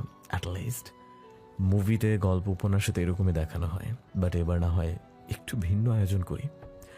আনভির তার আহিকে সবার ইতিতে হলুদের স্পর্শে ভরিয়ে প্রমাণ করে দিবে যে দিন শেষে আহি শুধুমাত্র আনভিরের। হঠাৎ ওনার এই কথা আমার টনক নাড়াতে বাধ্য করলো। উনি যে কেন এসেছেন এই কথাগুলো দ্বারা বুঝতে বিলম্ব হলো না আমার। আমি কিছু বলতে যাব তার পূর্বে আমার খানিকটা কাছে এগিয়ে আসতে থাকলেন আনভীর। আমি তৎক্ষণাৎ ব্যস্ত সুরে বললাম, আমি শুধুই আপনার আনভীর, শুনেছেন তো, এবার হলুদ টলুদ ছুঁয়ে প্রমাণ করতে হবে না। তাছাড়া এখানে হলুদও নেই, দেখেন। আপনি মুখ গাল পরিষ্কার না করলেও আমি আসা মাত্র সব মুছে ফেলেছি। এখন কোথায় পাবেন হলুদ? পাউডার দিয়ে কাজ সারবেন নাকি আপনি? বলে আমি মেকি হাসলাম, কিন্তু উনি পরোয়া করলেন না। এইভাবে এগিয়ে আসাতে পেছাতে পেছাতে ড্রেসিং টেবিলের সাথেই মিশে দাঁড়িয়ে রইলাম আমি। ভয়ে রীতিমতো বুক দুরু দুরু করছে। পেছনে থাকা সবগুলো প্রসাধনী আমার ধাক্কায় এলোমেলো হয়ে পড়ে আছে। আমায় অবাক করে দিয়ে কোমর চেপে ড্রেসিং টেবিলের উপর বসিয়ে দিলেন আনফির। আমি হতভম্ব হয়ে পড়লাম। বললাম, কি করছেন? এতক্ষণে উনি অস্ফুট স্বরে বললেন, তোমায় হলুদ ছুঁয়ে দেওয়ার জন্য এক্সট্রা হলুদের প্রয়োজন পড়বে না, আনভীরের কাছে যেটা আছে ওইটাই যথেষ্ট। বলেই আচমকা নীরব হয়ে আমার দিকে ঝুঁকে নিজের গালের সাথে আমার গাল মিশিয়ে ফেলেন আনফির। আমি চমকপ্রদ হয়ে রইলাম। অনুভূতির বেড়া জালে আবদ্ধ হয়ে খিচে চোখ বন্ধ করে ফেললাম। উনি আলতো করে ঘষা দিতেই আমার অনুভূতি যেন প্রখর হলো। গালে কটকটা হলুদের আচমকা স্পর্শে মস্তিষ্ক অচল হয়ে গেল আমার। আবেশেই দুই হাতে জড়িয়ে ধরলাম ওনার গলা। শিশির ভেজা কণ্ঠে বলার চেষ্টা করলাম, আনভীর। আনভীর পরোয়া করলেন না। নিজের গাল থেকে আমার গালে হলুদ লাগিয়ে নামলেন গলার দিকে। এতক্ষণে আমার সমস্ত ইন্দ্রিয় যেন কাজ করা বন্ধ করে দিল। আনভীর একবার ঘাট থেকে গলায় নিজের গালটা স্লাইড করে পুরো হলুদ মিশিয়ে দিলেন, আর আরেকবার ডান হাতে থাকা অবশিষ্ট হলুদটুকু পেটের উন্মুক্ত অংশের কাছে চেপে ধরলেন। আলতো করে চুমু খেলেন গলায়। আমার নিঃশ্বাস যেন ঘন হয়ে এলো। টের পেলাম কাঁপছি আমি। এমন পরিস্থিতিতে কথা বলতেও যেন ভুলে গিয়েছি। কখন যে আমার একটা হাত আনভীরের ঘাড় ছেড়ে চুলে গিয়ে পৌঁছলো তা আমার নিজেরই জানা নেই। চুল জোরে মুঠো করতেই উনি যেন ধ্যান ফিরে পেলেন। নিজেকে ধাতস্থ করলেন উনি। চোখ তুলে আমার দিকে তাকালেন। আমি তখনও নিভু নিভু অবস্থায় আছি। ওনার স্পর্শের রেশ ধাঁধিয়ে তুলেছে আমার সমস্ত শরীর। আনভীর আলতো হাসলেন, এগিয়ে এলেন কানের কাছে, ফিসফিসিয়ে বললেন, বাকিটুকু আগামীকালের জন্য বরাদ্দ রইল, কেমন? আপাতত আমার কাজ শেষ। আমি কথা বলবার জো পেলাম না। হঠাৎ দরজার কড়াঘাতের শব্দে দুজনেই বাস্তবে ফিরে এলাম। বুঝলাম বিরক্ত হয়েছেন আনভীর। আমি তাড়া দিয়ে বললাম, আল্লাহ, রিমিয়া পৌঁছছেন বোধ হয়, প্লিজ যান এবার আপনি। এভাবে যাবে না তো, আগে রিটার্ন গিফট দাও তারপর। আমি জানি উনি কথায় ও কাজে অটল। একবার যেহেতু বলেছেন রিটার্ন গিফট না দিলে যাবেন না, তাহলে সত্যি সত্যিই যাবেন না। আর রিমিয়া পোপা বা আকিদের সামনে লজ্জায় পড়ার বিন্দুমাত্র ইচ্ছে নেই আমার। কোনো কিছু না ভেবে টুক করে ওনার ঠোঁটের কোণে চুমু দিয়ে দিলাম আর বললাম, খুশি তো? এবার তো যান প্লিজ। আনবীর হতভম্ব হয়ে রইলেন। ভরাট কণ্ঠে বললেন, রিটার্ন গিফট হিসেবে আমি জাস্ট তোমার হাত থেকে হলুদ ছুঁয়ে নিতে চেয়েছিলাম। বুঝলাম ভয়াবহ একটা কাজ সেরেছি আমি। আনবীর কিছু বললেন না। হয়তো বলতেন যদি অসময়ে রিমি আপু না আসতো। অগতাই জানালা টপকে সটকে গেলেন উনি। আমি দরজা খুলে দেখলাম রিমি আপু দাঁড়িয়ে আছে। আমায় দেখে অবাক কণ্ঠে বলল, এ কি ভাবি, দরজা খুলতে সময় নিলে? আমি তো ভাবলাম হয়তো শাড়ি পাল্টাচ্ছ, কিন্তু তুমি তো আগে ভেসেই আছো। আর 1 মিনিট, হলুদ এলো কোত্থেকে তোমার গলায় ঘাড়ে? সবটা মুছেছিলে তুমি? আমি ভরকে গেলাম। কোনো মতে রিমি আপুকে সামনে দরজা লাগিয়ে স্বস্তির নিঃশ্বাস ফেললাম আমি। আপু সন্দিহান ছিলেন, তবুও কিছু বললেন না। আমি ফ্রেশ হয়ে বিছানায় শুয়ে পড়লাম, তবে ঘুমোতে পারছি না। চোখ বন্ধ করলে আনভীরের তখনকার ঘটনাগুলো চোখের সামনে ভেসে ওঠে। সেসব ভাবতেই আপনা আপনি গলায় হাত চলে গেল। আজ তোর ঘুম হবে না আহি। ওই মানুষটা আজ তোকে দেখার পর নিশ্চিন্তে ঘুমালেও তোর ঘুম কেড়ে নিয়েছে সে। বহু প্রতীক্ষার ফসল আজকের এই দিনটি। আনভীর আর আমি নতুনভাবে আর স্বামী স্ত্রী রূপে একত্র হলাম। পূর্বে হয়েছিলাম, কিন্তু সবার চক্ষু গোচরে, যার দরুন লোকে আমায় নিয়ে বাজে বাজে মন্তব্য করতেও দুবার ভাবেনি। কিন্তু আজ সবার সামনেই আনভীর গ্রহণ করেছেন আমায়। কবুল বলার সময় আমার গলা ধরে এসেছিল, চোখ ঘোলাটে হয়ে এসেছিল। এতগুলো মানুষের সমারোহে রাহি আপু আশ্বস্ত করেছিল, আমার হাত ধরেছিল সে। হ্যাঁ, রাহি আপু এতদিন আমার কাছ থেকে লুকিয়েছিল শুধুমাত্র আমার ভালোর জন্যই। বায়োলজিক্যালি আপু আমার আপন মন না হলেও আপু যা করেছে সেটা আমি ভুলতে পারবো না। হয়তো আনভীরকে পাওয়ার ক্ষেত্রে পরোক্ষভাবে আপুরই হাত ছিল। হয়তো আনভীর আর আপুর শুরুকার ওই ঘটনা না সাজালে কখনোই পেতাম না তাকে। অবশেষে বিয়ে সম্পন্ন হলো আমাদের। সবার চোখে মুখে তৃপ্তির হাসি। পরিচিত অপরিচিত নানা মানুষ শুভকামনা জানাতে লাগলো আমাদের। তখনই নাহিদ ভাইয়ের ডাক পড়লো যে জার্নালিস্টরা এসেছে, জাস্ট আমাদের ছোটখাটো একটা সাক্ষাৎকার নিয়ে চলে যাবে তারা। আনভীর বাধা দেননি আর, কিন্তু আমি বিরক্ত হলাম, সেই সাথে মনে মনে পেলাম ভয়ও। আনভীর তা দেখে বললেন, এখনো নার্ভাস হচ্ছ? সেটা কি স্বাভাবিক নয়? কোনো মধ্যে নিজেকে সামনে বাইরে মিডিয়ার মুখোমুখি দাঁড়ালাম আমরা, এত মানুষের ভিড়ে। হঠাৎ নিজেকে গুটিয়ে নিতে আনভীর সবার সামনে হাত আঁকড়ে ধরলেন। একে একে শাটারের সাউন্ড আর আলোর প্রতিফলনে আমি তাকাতে পারছি না, চারদিকে শুধু শোনা যাচ্ছে। মিডিয়ার এই জগতে হয়তো আনভীরের পরিচয় অনেক বেশি, অনেকটাই বেশি। উনি আমার সামনে নিজেকে সাদামাটাভাবে উপস্থাপন করলেও আসলে উনি এতটাও সাদামাটা নন। আজকে ওনার জন্যই এত জনস্রোতে আরও একবার টের পেলাম সেটা। আনভীর সাদরে সেই উইশেসগুলো গ্রহণ করলেন। আমি শুধু ক্ষণে ক্ষণে অবাক হচ্ছিলাম আমার প্রতি মানুষটার এত ভালোবাসা দেখে। আমি ভাগ্যবান, আসলেই ভাগ্যবান এমন একজনকে পাওয়ার জন্য। বারান্দায় দাঁড়িয়ে আছে নীলু, ওর চোখে মুখে খুশির রেশ। আহিকে বরাবরই ও বেশি ভালোবাসতো, কিন্তু কোনো এক কারণে দূরত্ব হয়েছিল অনেক। আজ ভালো লাগছে, ভালো লাগছে প্রাণপ্রিয় আপুটির চোখে মুখে প্রাপ্তির ঝলক দেখে। ফোনে কথা বলার জন্য দোতলার বারান্দার দিকে এগিয়ে গেল নাহিদ, বিরক্তিসূচক কণ্ঠে বলল, আরে ভাই, বলছি না এআরকে না করেছে, কোনো অ্যাড এই মাথায় করবেন না, খামোখা জ্বালা। নীলুকে দেখে অবাক হলো নাহিদ।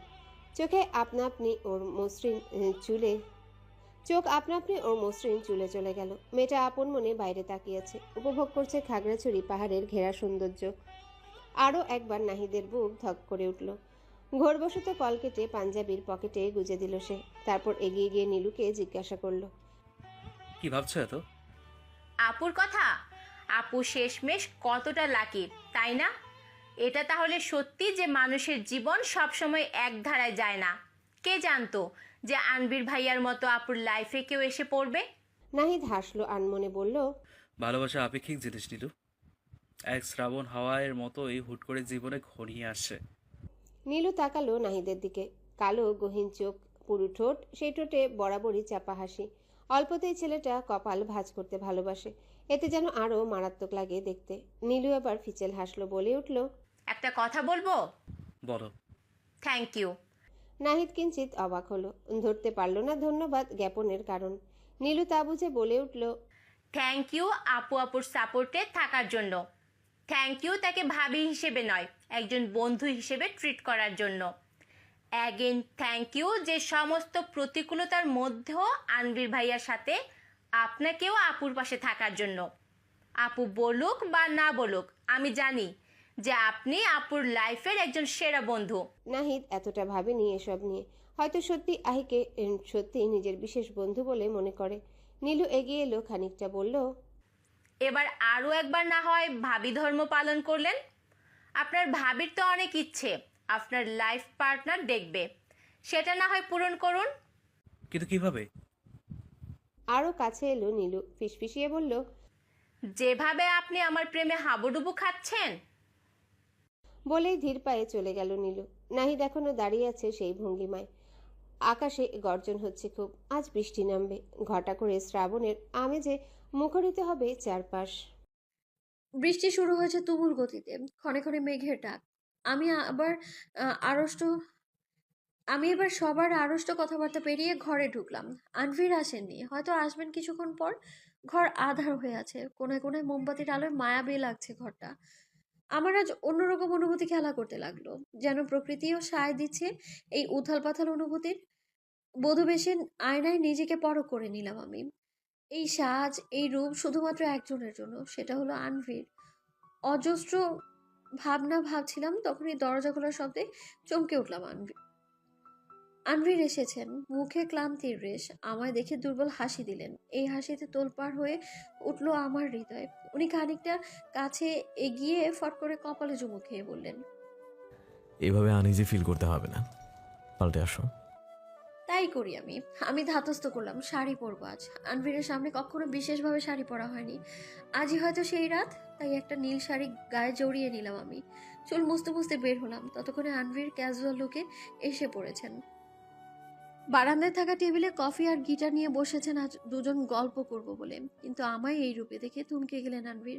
আমি নতজানু হয়ে রইলাম। উনি ডাকলেন, আহি। আমি নিরুত্তর। অতঃপর হাসলেন উনি। কোনো মতে নিজেকে ধাতস্থ করে ইশারায় বলেন পাশে বসতে। আমিও তাই করলাম। উনি কফির মগ এগিয়ে দিয়ে বললেন, কফি খাও, আজকে নাইট ডিউটি করতে তো হবে। দুষ্টুমির রেশ নিয়ে বলাতে ভ্রুকুটি করে উঠি আমি। আনভীর তা দেখে প্রাণ খুলে হাসলেন। আজকের মতো ওনাকে এতটা হাসি খুশি কখনোই দেখিনি আমি। আনভীর এবার বললেন, আহি, হুম? গান শুনবে? আমি অপ্রতিভ হলাম। আমার মৌনতাকে সম্মতি ধরে নিলেন আনভীর। অতঃপর গিটারে আঙুল চালিয়ে বললেন, दिस फॉर यू। तू ही है मुझको बता दे, चाहूं मैं या ना,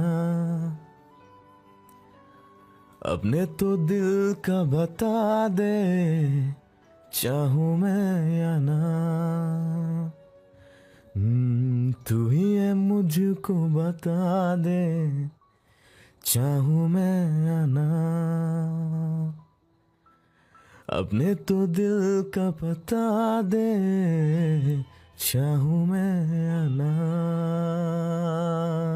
इतना बता दो तुझको, चाहत है अपनी मुझको, यूं तो नहीं इख्तियार, फिर भी ये सोचा दिल ने, अब जो लगा हूँ मिलने, पूछूं तुझे एक बार, ओ तू ही है मुझको बता दे, चाहूं मैं या ना। अपने तो दिल का बता दे, चाहूं मैं या ना। আনভীরের কণ্ঠ তোলপাড় লাগিয়ে দিল হৃদয়ে। অতঃপর উনি গান থামালেন, দৃষ্টি নিরূপণ করলেন আমাতে। আমার তখন কি হলো জানি না, ফট করেই বললাম, আমি আপনার কাছে বসবো আনভীর। আনভীর বাঁকা হাসি দিলেন। হাত বাড়িয়ে দিতে আমি ওনার বুকে মিশে গেলাম। এবার আগের মতো লজ্জা নেই কোনো সংকোচ। বুকে উথাল পাথাল কয়েকটা স্পর্শ করতেই উনি যেন নিয়ন্ত্রণ হারাতে লাগলেন। কোনো মতে বললেন, আজ বেশ রোমান্টিক মোড়ে আছো নাকি আহি? আমি কথা বললাম না, লজ্জায় নুইয়ে ফেললাম মুখ। চোখ বন্ধ করে বললাম, আই ওয়ান্ট ইউ আনভীর। উনি হয়তো ভাবতেও পারেননি এমন কিছু বলবো আমি। তারপর কদাচিৎ বিস্ময় নিয়ে তাকালেন আমার দিকে। ঝমঝমিয়ে বৃষ্টি পড়ছে বাইরে। ঘরে গুমট পরিবেশ। শোনা যাচ্ছে একে অন্যের বিক্ষিপ্ত নিঃশ্বাস।